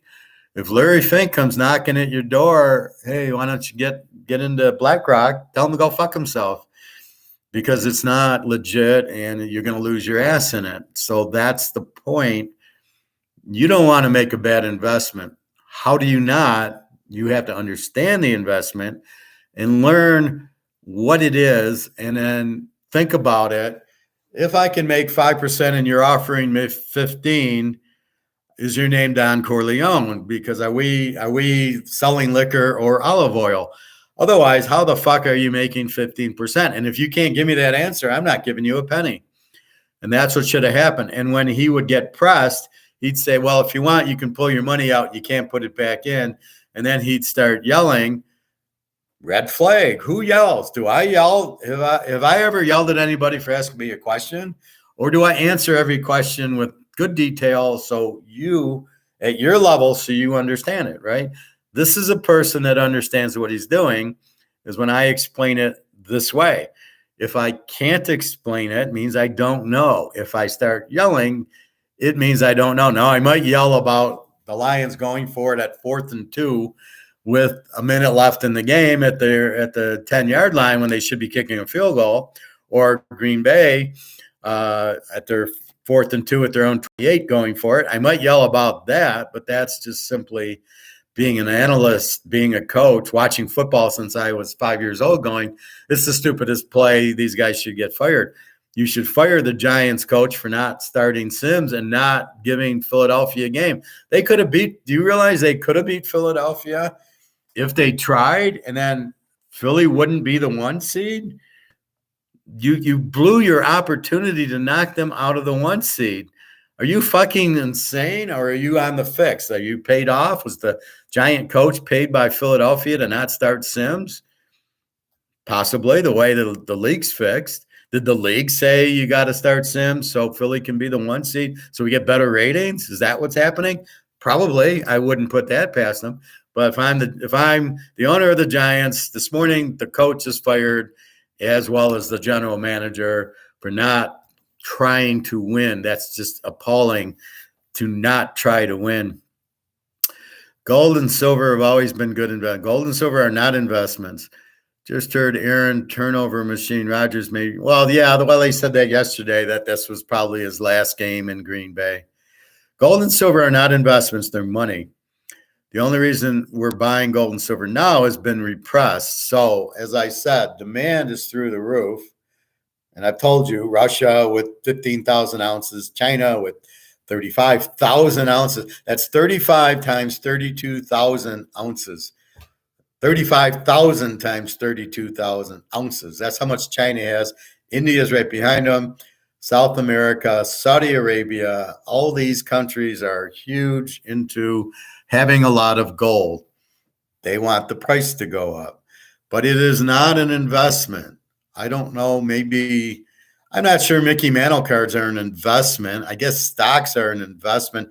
You're investing in the company. You're not investing in gold or silver company. You're exchanging your money for other money. You're exchanging currency. This isn't even money. This is called currency, fiat currency. This is government produced for real money. Gold and silver are real money. So therefore, all you're doing is switching it. You're not really investing in gold and silver. You're just waiting for gold and silver to be the true worth, the true money it is, and to get the true value that it is. So you're going to get the push because JP Morgan is keeping the foot on it, and COMEX keeping the price down. But that's all blowing up. So it should happen. We're early January. Let's see how it is by the end of March, how much gold and silver are. But if I was to buy, I would say you don't have a lot of time if you still want to get silver at $28 an ounce and gold at $1,800. I would say you better do it soon. My gold guy doesn't have gold. The only gold he gets is when somebody comes in to sell it. Then he puts that out for sale. That's all. That's the only gold he has. He can't get it from the mint anymore. So that shows you that supply is zero, demand's huge because they don't have any more. And the Russians and Chinese and Indians are buying as much, all the gold and silver they can get. If there's anything out there, they buy it. So when people ask me, well, when it goes up in value, is there going to be buyers? Are you kidding me? Well, look at Amazon's $500 a share. Are there buyers? Absolutely. Is there buyers for a $50,000 Rolex? Absolutely, because it's probably started at $2,000. But there's always buyers. Question is there money? So you're going to have your Bill Gates and your Zuckerbergs who are going to go broke, who are then going to realize they need gold and silver, and they'll pay $50,000 an ounce for it because they'll have it, but their dollar's going to zero and they're going to be broke. And I'm going to love every minute of that. It's just people don't ask the question, right? So what's people doing now? They're going to their financial planner, and what he's doing is saying, you want to be 60% in stock, 40% in bonds. Or you want to be like this idiot, this Reichert guy who says be in cash. Dude, you're inflating the cash. Here's my counterpoint to being in cash. This is cash. It's worthless. It's going to zero. Why do I want to hold $1 billion in cash? So I can buy goods cheap when this is not going to have a value. This is my point about that I don't want to be in cash, is it's not going to be worth anything. They're going to come out with new dollars worth maybe half of so this $100 will be worth 50 in the new currency at best. But if I'm in gold and silver, I'm not using I'm not using the paper bullshit to buy. I'm using the gold and silver. I take out 2 ounces of silver and I just got a car. Or a 1/4 ounce of gold, I bought a house. Or a 1/2 ounce of gold, I bought a Mercedes. That's why I want the gold and silver if I'm going to use it to buy things. I don't want $1 billion of this. That's worthless. So when I hear that, I just laugh.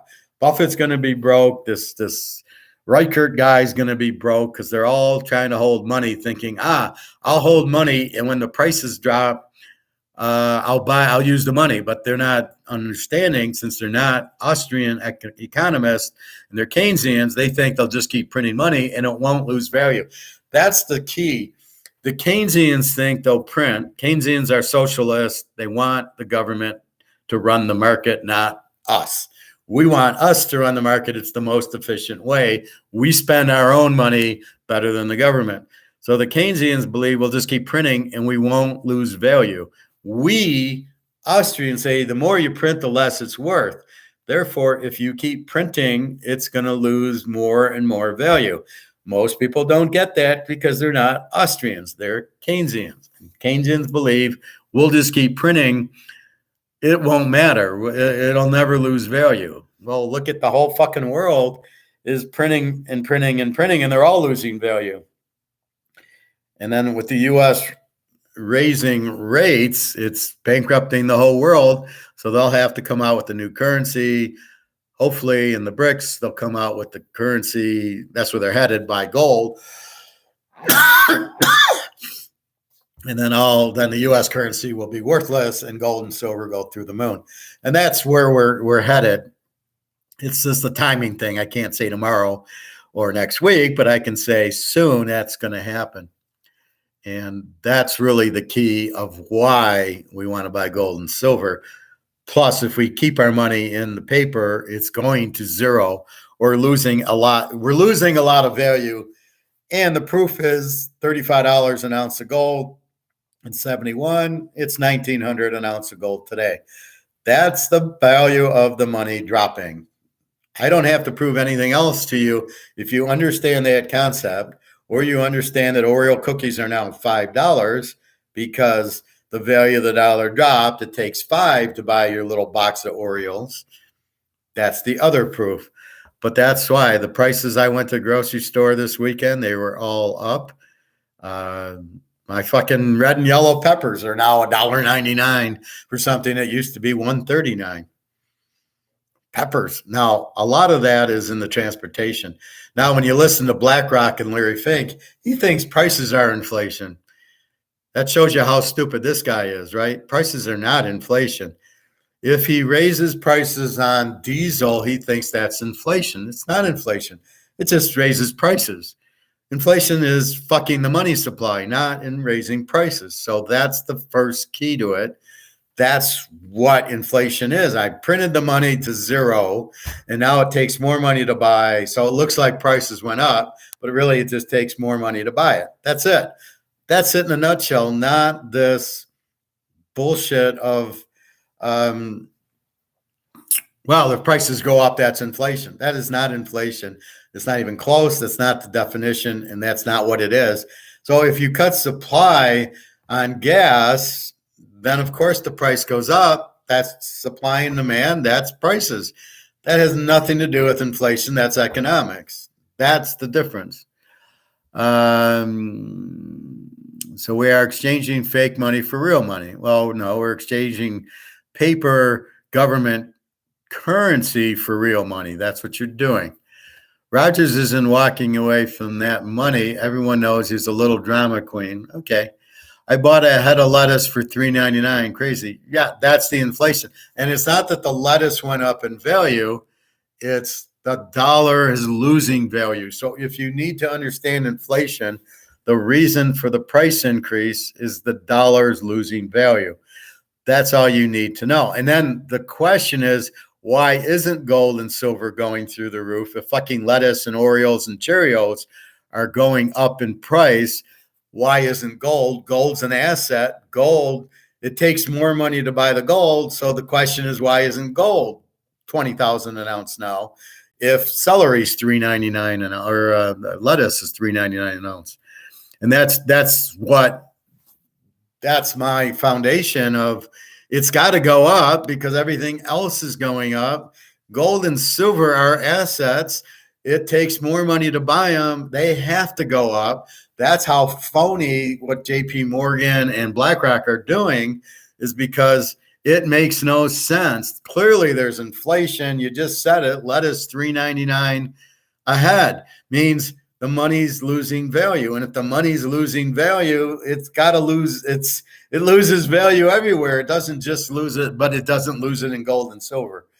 So what you're doing is getting out of paper and you're protecting yourself with gold and silver. And if you still need money, you can still take your gold and silver to the coin store or on eBay and get cash for it. But why do you want cash? You really don't want cash until you get the new cash, unless you got to pay rent or something. What you want is when this currency blows up, as they are blowing it up on purpose, the new currency, $100 will buy you 50 of the new currency. Then maybe you sell some gold for the new currency. As far as digital currency, it'll never happen. JP Morgan doesn't want it to happen. Even if they don't like this dollar, they'll come out with a new dollar. Now, case in point, the ruble, the Russian ruble, as everybody knows, is on number 7 now. So 7 times they've blown up the ruble and then came out with a new ruble. And they just did it after these sanctions. A few months ago, they came out with ruble number 7. But they're supposed to be backing it by gold. And that's really the key. Once you hear the dollar backed by gold and silver, which is the only escape, the only way we're going to survive is they need to do that, then you feel more comfortable that the dollar is at least backed by gold, which means if I want, I can take $100, go to the bank, say, give me the equivalent in gold. And I would be in line every week to get gold for my dollars. But that's what's happening. That's why all the BRICS countries are getting out of the dollar, because they're printing it to hell and it's losing value and they don't want to get paid in dollars. I'm shocked the Targets and the Meijer's and the Kroger's are still taking dollars. If I'm running one of those businesses, I'm saying, fuck you, I want gold and silver. I do not want your dollars. I wouldn't take it. I'd want gold and silver. So I'd be sitting there, give me gold and silver. I don't want dollars because they're worthless. Or if I had to take them, I would immediately buy in gold. Like at the end of the week, I'd be taking my earnings from Kroger's, going to the coin store and buying gold and silver with my money, getting it out of paper. That's what I told where I was working at. I says, what the fuck are you doing? Just buy gold and silver. You got to be out of your mind. They're spending all this money to try to get this little loser business going. And I'm like, what are you doing that work for? Just go buy gold. If you buy gold, you'll make 100 times more money and have no risk and don't waste your time. But they all know what they're doing, and I don't know what I'm doing. So good luck as you go broke, and then we'll benefit from gold and silver going up. Profit. If every country in the world is in debt, who do they owe the money to? Well, they basically owe it to themselves. So the U.S. is in debt because they sell money from the Federal Reserve to the Treasury. So really, they just owe it to themselves. It's all bullshit. I mean, they're never going to pay it back. But that's the way the game is. So the game is we got to sell bonds, and then so the Fed prints the money to buy the bonds from the Treasury. And then on their financial statements, it looks like they have all these bonds, but then there's all this debt that they owe the Federal Reserve. It's all a Ponzi scheme. It's all just in and out. They don't really owe anybody. They'll never pay it. No country will ever pay it, but it's just the game that they play. So why can't they just cancel the debt? Well, because they got financial statements that. So let's say you have a financial statement and you owe your credit card $10,000. Well, you can't just cancel it. You eventually have to pay it off. So your cash position is going to go down 10, and you're going to pay the debt on your credit card 10 grand, and that's how you get rid of it. So you can't just say, I don't owe the credit card anymore. You do owe it, but you owe it to yourself, basically. Here, we owe it to the bank. So our own personal credit cards, we owe Chase or Citi or whoever. With the government, they owe themselves, so they can't just wipe it out because you got to have a two-sided. You got to have a cash position and a debt position. So they can't just wipe it out. That's why when gold goes up, what a China and a Russia does is gold's now worth more. Now on their balance sheet where they have gold at 1,800, they have gold at 50,000. They take the gold to pay off their debt. That's what happens. And there's debt ratings, and like the U.S. debt's probably their debt rating is probably junk. Would you buy bonds in the U.S.? Fuck no. You got to be kidding. It's all junk bonds, unless you declare bankruptcy. Well, do you think that the U.S. or Germany wants to declare bankruptcy? This is what happens. They'll come out with new currency. They'll revalue the currency, and then that's how they kind of play the game. Well, we'll just have this new money. But what the U.S. is doing by printing so much is they're killing their balance sheet. They're killing their cash position. So they say, well, we've got $1 trillion on the balance sheet. Yeah, but it ain't worth the trillion. It's worth $1 billion. And that's what happened. That's why there's so many billionaires now. They're all phony. But the billionaires are really maybe worth $1 million. I mean, they're not worth the billion. What's the billion worth? Nothing. I mean, it's not like the billion 20 years ago, where if Bill Gates was a millionaire, now he's a billionaire. It's the same thing. He doesn't really have the value. You can't, you don't have the same value for the money because the money's worth less. So that's what you have. So you don't have. So if I had $1 billion, it's not worth what it used to be. That's why I point you to these shows from the late 60s, early 70s, when an apple was 5 cents or a hamburger was 50 cents.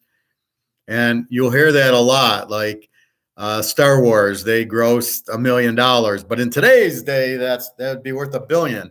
That's the point. If you listen to these movie things or sports or anything that made money, and they'll convert it. Well, that in 1975 it was $1 million. Now it would be 15 billion. Well, that's exactly my point of what inflation is and how the value of the dollar has gotten killed. But they don't kind of tell you that. They kind of don't connect the dots. They just say, well, that would have really been 15 billion if they did it in today's day and age. Fuck, how bad are we killing our dollar? Uh, what caused the Great Depression? Was it massive inflation? Well, I think you know. It was the Smoot-Hawley Tariff Act and the inflation. The Tariff Act was a tax on imports. It made costs go up. There was heavy inflation in the 20s. So you had the roaring 20s was printing the money. Then it all comes back to roost. And it should only have lasted a year, but FDR said, hey, we got to do Social Security and we got to do this and that, government programs. And he made the Depression, instead of ending in 1930, end in 1944 after the war was over. So he basically prolonged it because he didn't understand it. You don't ever want government spending. It doesn't do anything. It's a mal investment. It's a fake investment. But basically, if you see tax increases or inflation, get the fuck out of the market, because you know what's going to happen next. The company's costs go up. We can't pay more. So Orioles at $5 is going to hurt Orioles, right? Sales will drop. So earnings will drop and the stock's going to drop. So you want to be out of the market. Plus, people need money from the market to pay off their bills. Like I said, there was like Cadillacs, $1,000 Cadillacs in 1929 or 30, or nice cars. They were selling them for $100. It was like whatever they can get for it, because you need the money. Because people, here's the problem. People are very stupid. And that's why I brought off Madoff. People bought stocks on margin and didn't understand why they were buying it. And therefore they lost their ass because they didn't get it. What has the professor done for you? For the last year and a half, I've tried to get you out of the market. Some people have listened, some haven't. Get out of the market. If you're not out, get out now before it collapses. I've been out of the market and buying my gold and silver for a year and a half now, because that's where you need to be. I can't lose. I can lose in the market because it's going to crash, because it has to, because of the inflation. But people are stupid. They don't understand why they're in the market or why it's going to crash, which I've told you over and over. And therefore, when they lose, we're going to sit there and laugh. Somebody asked me how much money I lost in the dot-com bubble of 2000. And my answer was I made $5,000, because I was in Y2K. I was in this computer company that did tests for Y2K. So I made good money. And I wasn't in any of these other computer companies, and they all crashed. So I didn't lose a penny because I understood what was going on. You get these overvalued. I remember my father-in-law was in 25 of these .com stocks. I just laughed at him. What the fuck are you doing? He says, well, will you be my financial planner? And I'm just going, buy gold. I mean, it's very simple. Buy gold. That's all you need to do. Buy gold, buy silver, and just walk away. The people are in stocks because they think it's a get-rich-quick scheme. That's why they went to Madoff. They thought, oh, this is great. I'll make money. I don't know what I'm doing to make it, but I'll make money, because people are all, it's not that they're greedy, it's they're stupid. If you don't understand why you're doing something, you shouldn't do it. If you don't understand how to play craps, you probably shouldn't play craps. If you don't understand how to play poker or how to bet football, you probably shouldn't do that. You probably need to figure out a way to make money, which is what everybody wants. And that's not greed, but you got to be intelligent to know the game. So if you play poker, you better fucking know how to play poker. Or if you're playing blackjack or craps, you better fucking know how to play it and how to bet it and how to quit winning if you want to win. And if you're not playing to win, then what are you playing it for? Just throw your money away. So that's basically what happens, is people are stupid. They don't understand. Why are you in the stock market? To make money. Well, how are you going to make it? I don't know. Don't the stocks just go up? No, they don't just go up. Certain ones go up, certain ones go down. The sectors change all around as the interest rates change, which I wrote a paper on that. I'd be happy to share. Maybe I'll do that tomorrow, where basically, based on where the interest rates are, certain sectors go up and certain sectors go down.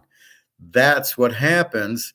So interest rates are high. You don't want to be in the car companies, because now the cost to buy the car has gone up. Nobody's going to buy it. So you got to get into Coke and Pepsi now, where they're still cheap. In other words, they've went up a little, but it's not dependent on the interest rates because it's a $2 thing. So things that you need, like food, are what you buy your stocks in. But you get out of cars and Capital and Caterpillar, things like that aren't going to make money. Maybe you buy candy, things that they're $2 go to $3. You're still going to buy it. Butter, milk, eggs. You're still going to buy. Eggs went up $1. I still bought a dozen. And what am I going to do? I got to eat my eggs. So that's really what you're doing. But you have to understand everything. You can't blindly go in. Now, you're more than welcome to ask me, and I will explain it. If I don't explain it well, I'll explain it again to you. But you have to get that part of it. You cannot blindly invest in anything. The depression. How long do you think it will be before they come up with the new currency, in your opinion? 5 years, 10 years, 20? No, I'd say months, not years. It's blown up, right? You've got $10 trillion printed, which, as I just explained, it devalues your money. So the purchasing power is down. You can see what Ryan's saying, $3.99 for a head of lettuce. That's the purchasing power going down. So as it goes down, it goes, right? The Depression of 1929, it went, right? It didn't. It's not like it lingers. It goes. There's no way it'll be 5 years, 10 years, or 20 years. At the best, it'll be 6 months to 9 months, I believe. At the best, because you've got the collapse happening and you've got the players wanting the collapse. Everything that the U.S. is doing is to collapse the market, right? Let's print a lot of money, $10 trillion here, a $2 trillion spending here, and a $2 trillion. That's putting money, that's devaluing the money. The more you print, the less it's worth. That's the difference between us and the Keynesian monetarist communists, we'll call them. So all those people are communists. They all want the government to run it. We don't. We want to run it. We want to be the market, not the government dictating. So my girlfriend in Russia says they just raised our rent, they just raised food, but we didn't get a raise in pay. That wasn't the market talking. That was the government. That's Putin saying, okay, rent, you're paying $200, you're now paying $300. Food, you go to the grocery store now for milk and eggs. It was $5, is now $6. Putin made these decisions, not the market. When we go, now Ryan goes and buys the head of lettuce for $3.99. Well, he has options. He can buy red leaf lettuce or green leaf lettuce or romaine, or not buy lettuce and buy something else that's cheaper. If they don't sell the lettuce, if nobody wants to pay $3.99, guess what? Price comes down, because if nobody wants to buy it, the market, the grocery store gets fucked because they got all this inventory they can't sell. So what I keep trying to tell you is, don't buy. If steaks are $20 a pound, don't buy them. The grocery store will have to put them on sale, or they'll all expire and they'll lose. They won't make any money on it, but they've already paid the butcher. Let's say they're selling it for $10 a pound, right? So now they want to put it in their meat case for $20 a pound. Nobody wants to buy it. Well, what does the grocery store do? They go, fuck, we paid $10. We can't sell it. We got to put it on sale. That's when you see sales. Sales are inventory items that aren't moving, and they're going to get crushed. The grocery store is going to lose their ass because they paid for them. So they put it on sale to at least recover some of their cost, and they lower the price because the price is over market. So the demand for the lettuce is maybe $2.99. They're selling it for $3.99. So my advice to Ryan is, don't buy them. Buy something else or something similar. And then what'll happen is, well, we got it up here, but nobody's buying it. If nobody buys it for $3.99, we've got to lower it back to $2.99, where the market is, where the buyers are. But if you don't pay the $3.99, they'll lower the price. Because otherwise, what we paid for it, we're stuck with it. We're going to lose our ass in it. So we've got to put them on sale. Anytime you see an item on sale, it's because it's priced too high. And you're going to see it with the cars. Toyota wants to sell a Camry for 30 grand. Well, it'll be on sale soon because they're not going to get 30 grand for it. And that's what I warned my barbecue buddy. I go, your ribs are 27. I go, if you make your ribs $40, you'll be up here. Nobody will, they're up here at 27. And even now when I go in, there's a lot of chicken being ordered. So when you raise your price to 40, you're going to have this gap, and then you better be lowering your price back down to the 27. Like if you have to raise it to 40, you'll be out of business because the market is not at 40. You've created the market at about 25, 27. That's what you've been selling it for. You go up to 40, you don't have a market for it. Nobody's going to pay 40 for a slab of ribs. Keep that in mind. So what he's kind of doing is raising his chicken. A half barbecue chicken used to be $9.99. It's $13. So what he's trying to do is make money on that, but that's going to backfire because if you make that $17, I'll go to the Kroger's and get the thing, and I'll cook it myself. I don't need you to cook me barbecue chicken. I'll cook it on my own. And so that's what he's got to understand is this is what 99% of the business don't understand. Where's your market at and where's your profit? And if the market's here, you better not sell it for more than this. Because if you start selling it for more than this, it's going to sit. You're going to lose money. You're going to lose your time value of money. And it's just going to sit. And eventually you're going to have to lower your price to market. And as this inflation heats up, the market drops because now I have less money to buy ribs. I'm not going to spend money on ribs. I got to pay food and rent and stuff like that. So now you really have to lower your price for ribs, not raise it, but your costs went up.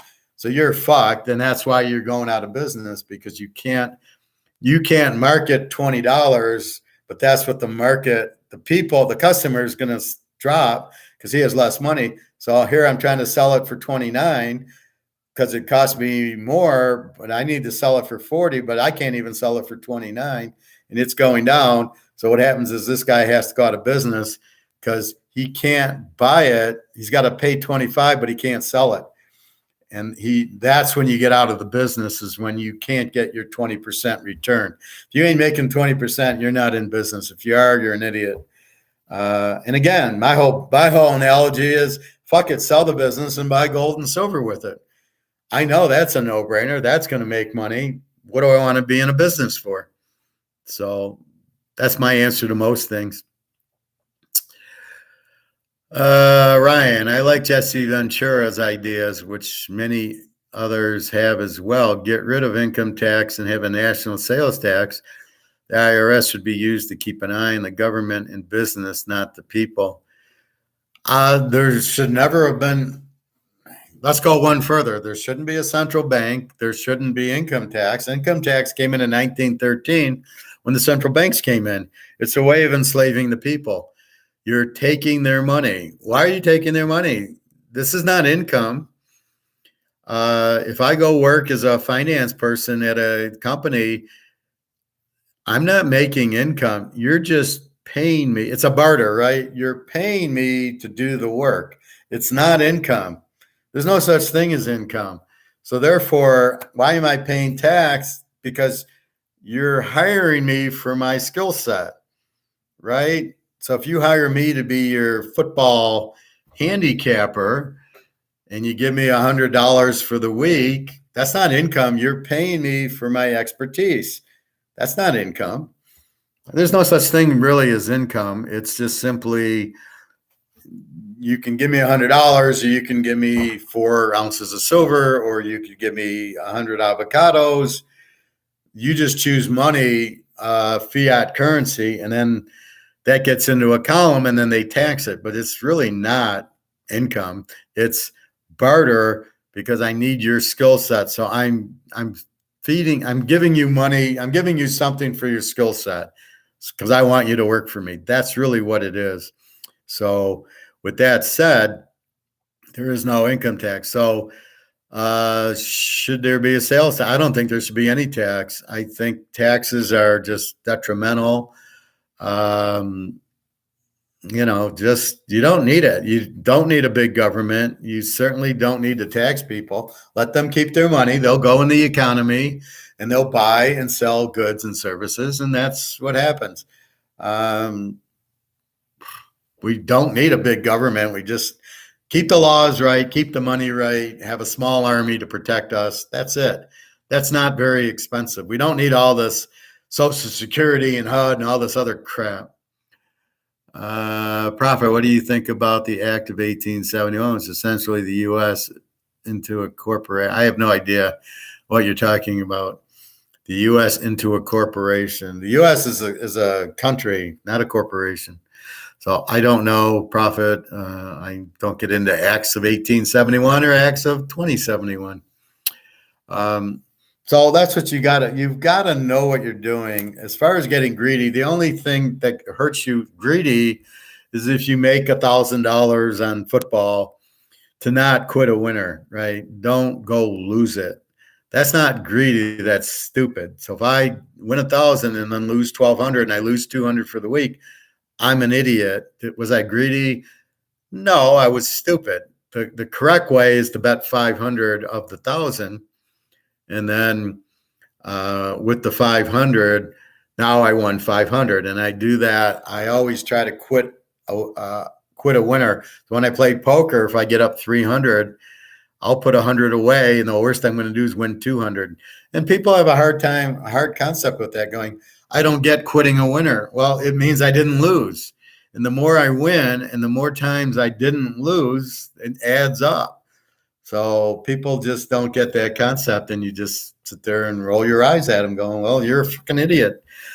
You don't want to lose. So the more times I walk away plus 25 or plus 50 or plus 200, I didn't lose 300. And the more time I lose 300, then I got to make that back up. So if I lose 1,200, I got to win 1,200 to get even. But if I quit a winner and I quit up 25 or 50 or 100, I don't have to get back to even. I'm up. That's really the point of it. So anyway, so this Madoff thing, the lesson learned is don't just give money to somebody unless you know who they are and what they're doing with it. So if you were to give me money to buy gold, I would buy the gold. I would just tell you, go to the coin store and buy it. If you really wanted me to buy it, I would then send it to you. I wouldn't keep your money or keep your gold. I would make sure you got it, and I make sure you understand why we're buying it. That's the difference between an honest person and a scammer. Madoff wouldn't tell you what he's doing. He would just say, if you have questions, fuck off. Or he'd yell at you.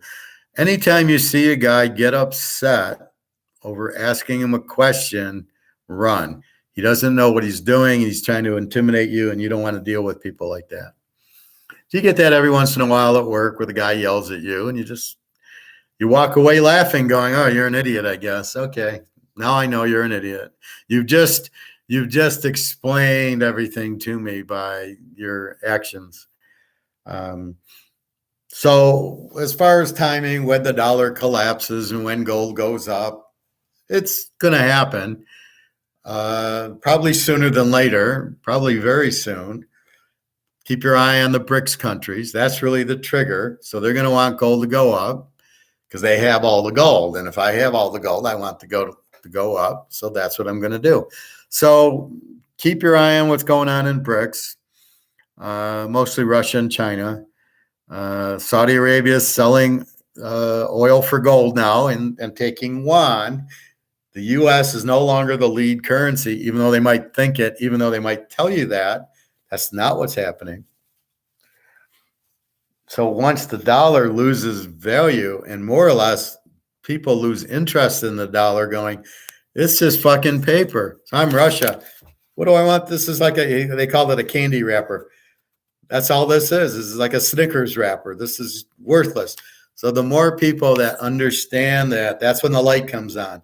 This is worthless. Once it's worthless, you can't keep the value up. Once that is, then it's gone. That's when gold goes up. That's when they come out with the new dollar.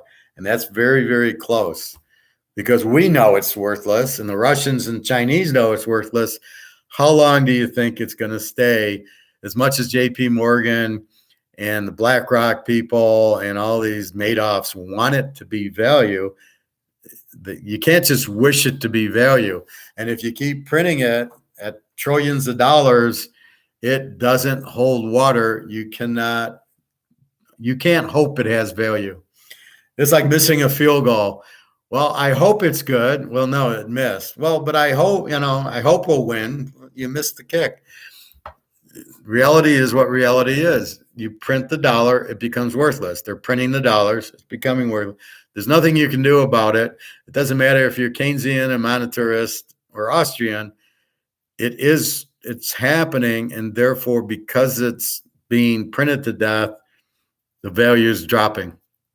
That's what happens, and there's nothing you can do to stop it, and you can't raise rates thinking that's going to stop it unless everybody puts their money back into the bank, and then they can destroy. Then there's less money out there, but that's not it. Who's putting their money back in a bank? I'm worried about the bank closing and keeping my money. So the last thing I'm thinking is putting my money back in. Wasn't Madoff paying off his clients at first? That's why everybody fell for it. Yeah, go watch it on Netflix. It explains it really well. I mean, that's the point of the pyramid scheme or the Ponzi scheme. People pay him, and then he takes that money and pays off other people who are already in. And that's, oh, here, I made you 20%. And the first guy's great. And the first guy's telling his friends, hey, this Madoff guy's great. Look at the return I got. So they put money in, and then with that money, he's paying other people. And that's what it is. So as long as you can get new people in, you take that money to pay off the old money, and he takes his cut. And it went on for years. He was really a market maker, where if you sell 100 shares of Coke, it goes to the market maker, not to a buyer. And then he's supposed to sell it to a buyer. So that's what he originally was doing. But he knew what he was doing. He was a crook. He should have. Every time somebody kind of said something, it just kind of got ignored. The SEC looked at him and said, he's fine. What the fuck is the SEC? Did they get paid off? Probably. That's the problem with government now. They all get paid off. It's all the new investors that get screwed. Well, that's how a Ponzi scheme works. That's why, as an investor, you have to understand what you're investing in. That's why he could give these good percentages. But because he got so good and the SEC didn't say anything bad, people thought it was legitimate. And when they'd ask, how are you making this money? He would yell at them, or he wouldn't answer. And so you're sitting there going, well, fuck, he's making 10%, and he's been in business for 5 years. He must be legit. If it was a Ponzi scheme, he'd be caught. But because the SEC never did anything, they never could say it was a scam. So I got to watch how it ends. But eventually, I think some math people were looking at it. It was this Boston group, and they go, we want to compete. So go figure out what he's doing, like reverse engineer it and figure it out, and then we'll do it, and then we'll compete with them. And once they started looking at him, they said, this is a Ponzi scheme. There is no way he's doing this. It's not right. He's not investing in any company. In other words, they thought he was buying stocks, but he always timed the market perfectly. He always bought just when the market was going up, and as the market was coming down, he always sold. And he never bought a share of stock or sold a share of stock. It was all bullshit. But that's what he would tell everybody. Oh, it's just I know the market, and I'm buying and selling. Look, I bought Amazon, I bought Apple, which he never did. And so that was really the problem. So this Boston firm is looking, going, how the fuck, is he doing it? And then they realize he can't. It's a scam.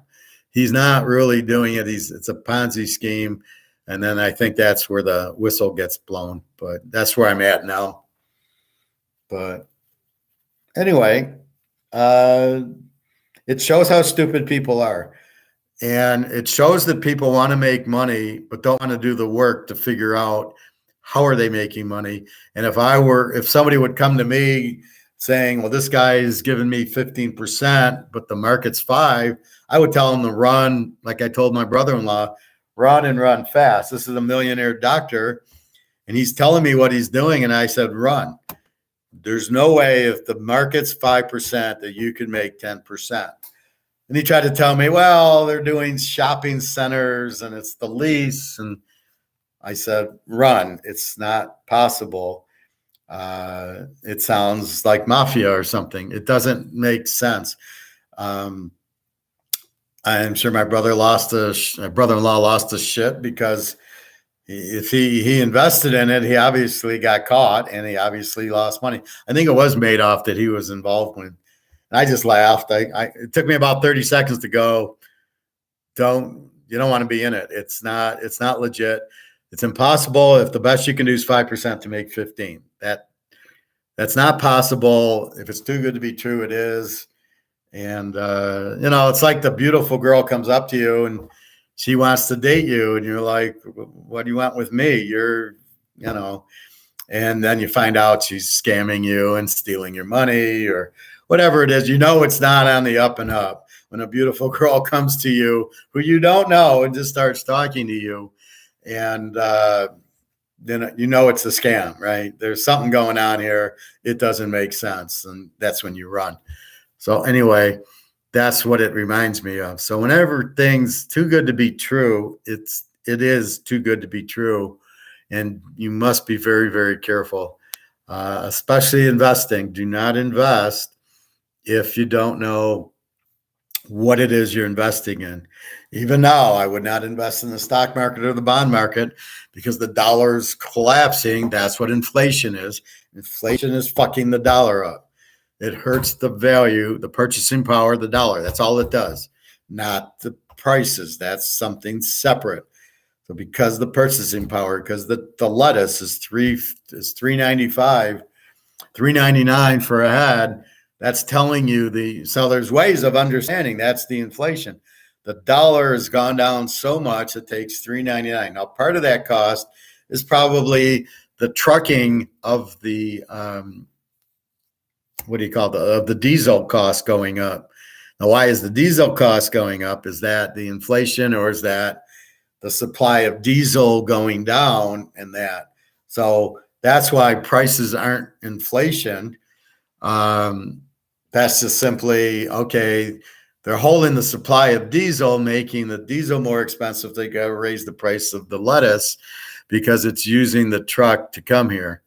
That's your problem, but that's not inflation, and that's what I warn against. That's why I warn you, stop buying it. Again, the grocery store, he might have to pay more, but he can't sell it, then he's fucked. And that's what's happening.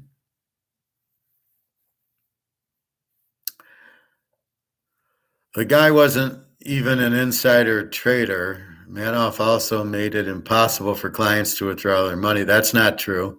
The Royal Canadian Mint is still safe. Why wouldn't it be? Did you read something about the Royal Canadian Mint not being safe? A mint's a mint. They make the coins. Madoff did not make it impossible for clients to withdraw their money. That's not true. If they wanted to withdraw, they could, but they couldn't come back in, is how I heard it. Just on Netflix. So what happened is he said, you can take your money, but and he'd obviously pay out people.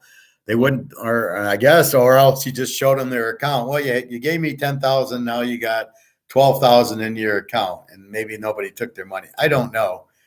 But if you're that stupid that you're not taking your money out, then you get what you deserve. So these people who trusted Madoff got what they deserve, basically. So yeah, you can blame Madoff. I blame the people for being idiots. The Royal Canadian Mint is safe. No, but you got me worried. Why did I get you worried? I didn't say the mint's not safe. If you're buying silver from the mint, I don't know how you eventually went. As long as it says an ounce of silver, you're fine. It's got to say 1 ounce silver, 999 on it. You bought silver coin, and they'd be maple leaf. So as long as you bought that, I don't know what you're worried about.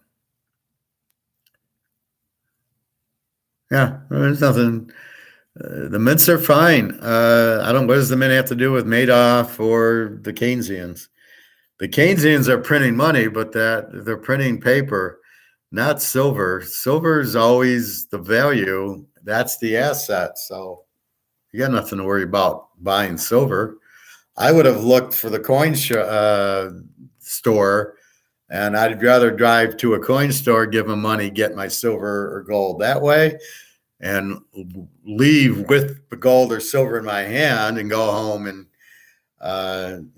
stare at it and put it in some safe box or something. But I'm not scaring you about silver and gold. I'm not trying to scare you about anything. I'm trying to give you a analytical look that the paper dollar is being inflated, which means losing its value. That's what I'm trying to explain to you here. So you understand when things get more expensive, it's because the dollar's losing value, and then your only option is gold and silver, or a Rolex, or a Mantle card, or in your case, a Bobby Orr card, where it's an asset, or diamonds, something that's gonna, as the dollar drops, the value of what I'm holding goes up, and that's got to be an asset. So that's not to scare you, that's to protect you. So I'm protecting you by telling you what's happening to get out of the dollar and to get into an asset that will go up as my dollar loses value, which is what's happening now. The dollar is losing value. So I'm trying to get you out of that. That's really what's happening. So anyway, so tonight we got the championship game. Should be a high scoring one. Should be a good game. I think it'll be close. TCU could very easily win the game. If Ohio State has TCU, Ohio State sucked this year. They lost to Michigan, so they're not any good. So what I'm saying is that it wouldn't surprise me if TCU won, and it would surprise me if it's not high scoring. That would shock me, but this should be high scoring because you have two great offenses, and you really don't have great defenses, judged by what happened at the last week. So that's your bet to try to make money based on these reasons. So you always want to get reasons, and you always want to understand what you're doing. Then it's how you manage your money. So you get up, then you want to stay up, and you want to build the bankroll, which is what I talk about. So during football season, you go from 1,000 to 2 to 5,000. As you're winning, you're quitting a week of winner, and you're adding to your bankroll, and you're slowly increasing your bets, not a lot. And that's really what you're trying to do. That's how I'm successful, as I increase my bankroll. And when I got my killer games. So that's what I'm doing. So I post everything on my site, teaserking.com. I post all my results, so you know what I did, my winners and my losers, and then you can try to make sense out of it, get my logic, and try to go, yeah, that makes sense. But that's what we have. So again, I'm going to watch the end of this Madoff thing. But it's really, if you understand it, it's people being stupid. I heard he never looked anybody in the eye. Well, that's a red flag. All I do is look at you. If you got somebody that doesn't look you in the eye, doesn't want to answer your questions, gets intimidating and yells and becomes a bully, you walk away from those people in any aspect of life, or women, or anything. You ask a woman a question, are you married? She gets all upset at you and she won't look you in the eyes. Just leave, walk away from her. You don't need that shit. I don't know if he's still in Brown. I don't follow the guy. I'm just watching a Netflix thing. But probably he had to pay a fine. He should not be in. He should be shot and killed or sent to Russia or something. Somebody that hurt all these people, I would imagine he's in prison for life, and he probably should have had to pay back billions and billions of dollars. But see, guys like that are terrible. That's why I don't like the BlackRock guy. He needs to go to jail, as does this attorney on YouTube, as does a lot of this Rick Rule, who's trying to sell ETFs. Anybody that's misleading the public into lying to them should be in jail. That's my point, because you're misleading the public. They're trusting you. Oh, buy an ETF, you'll have gold and silver. Well, that's a lie. You won't have any gold and silver. So if he's telling you that, he's lying to you, he's deceiving you, and he should go to jail for that deceiving because he's coming across like he knows what he's talking about, and he doesn't. So if he doesn't, he should go to prison for misleading, because that's really the danger. People believe him. People invest in ETFs thinking they have gold and they don't. And then all the people are broke because this idiot told them to buy gold. Now, he's this rule guy is one of these guys that really doesn't make any sense. He talks in riddles, and he's clearly clueless, right? This guy's clearly a communist and has no idea what he's talking about. He's a liar, and he needs to go to jail. So people who are listening to him are getting fucked because they are buying ETFs that they shouldn't be buying. So just keep that in mind. But most of these guys on YouTube selling are all idiots. They're all liars and thieves. They're just trying to get you, especially Peter Schiff. If you ever hear that guy run, he's the worst. He pretends he's an Austrian economist. He doesn't have a clue. And all he does is talk a lot, but he doesn't say anything. Some of these guys talk a lot, but don't say anything. Stay away from them. Stay away from the whole scammer thing. All right, I think I'm going to go. So we talked about Madoff and some gold and economics and the football. So we'll look tomorrow at the playoffs a little bit more, and we'll talk about tonight's game, which we like TCU and we like the over in. Love the over. That's the free play. More than I like TCU, but I like TCU. I think they can win the game, but I think it'll be high scoring more. So that's the funny part about Detroit, Green Bay. I couldn't have won it because if I would have taken Green Bay because they had to win, I would have lost it anyway. So the only chance I could have got was if Detroit kicked a field goal and then Green Bay came down and scored a touchdown to tie the game up at the end, then I would have won. But that was the only hope I had. But had I played Green Bay, I'm a loser. And how do you play Detroit in that situation? Okay, Prophet. So anyway, that's what happens. So just be careful. And it's the way you bet. Be smart about anything you invest in. If it's financial, stocks, football, craps, poker, be smart. You want to win. Bottom line in anything you do with your money is you want to win. And if you don't know how to win, you shouldn't do it. Or ask me first, how do I win at it? And then we can talk about that. But otherwise, be careful. Don't trust people that won't give you answers, that won't look at you in the face, especially if you're going to give them money. If they don't look you in the eye, keep walking. Tell them go fuck off.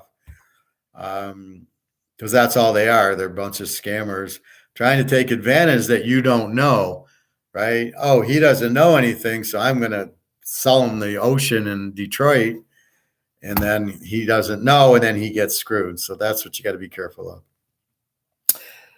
All righty. Have a nice day. I will talk to you tomorrow. www.teaserking.com. Again, take the over in tonight's game. Should be a high-scoring one. I think TCU can win, but I think it'll be a field goal game or so, in the 40-something to 40-something.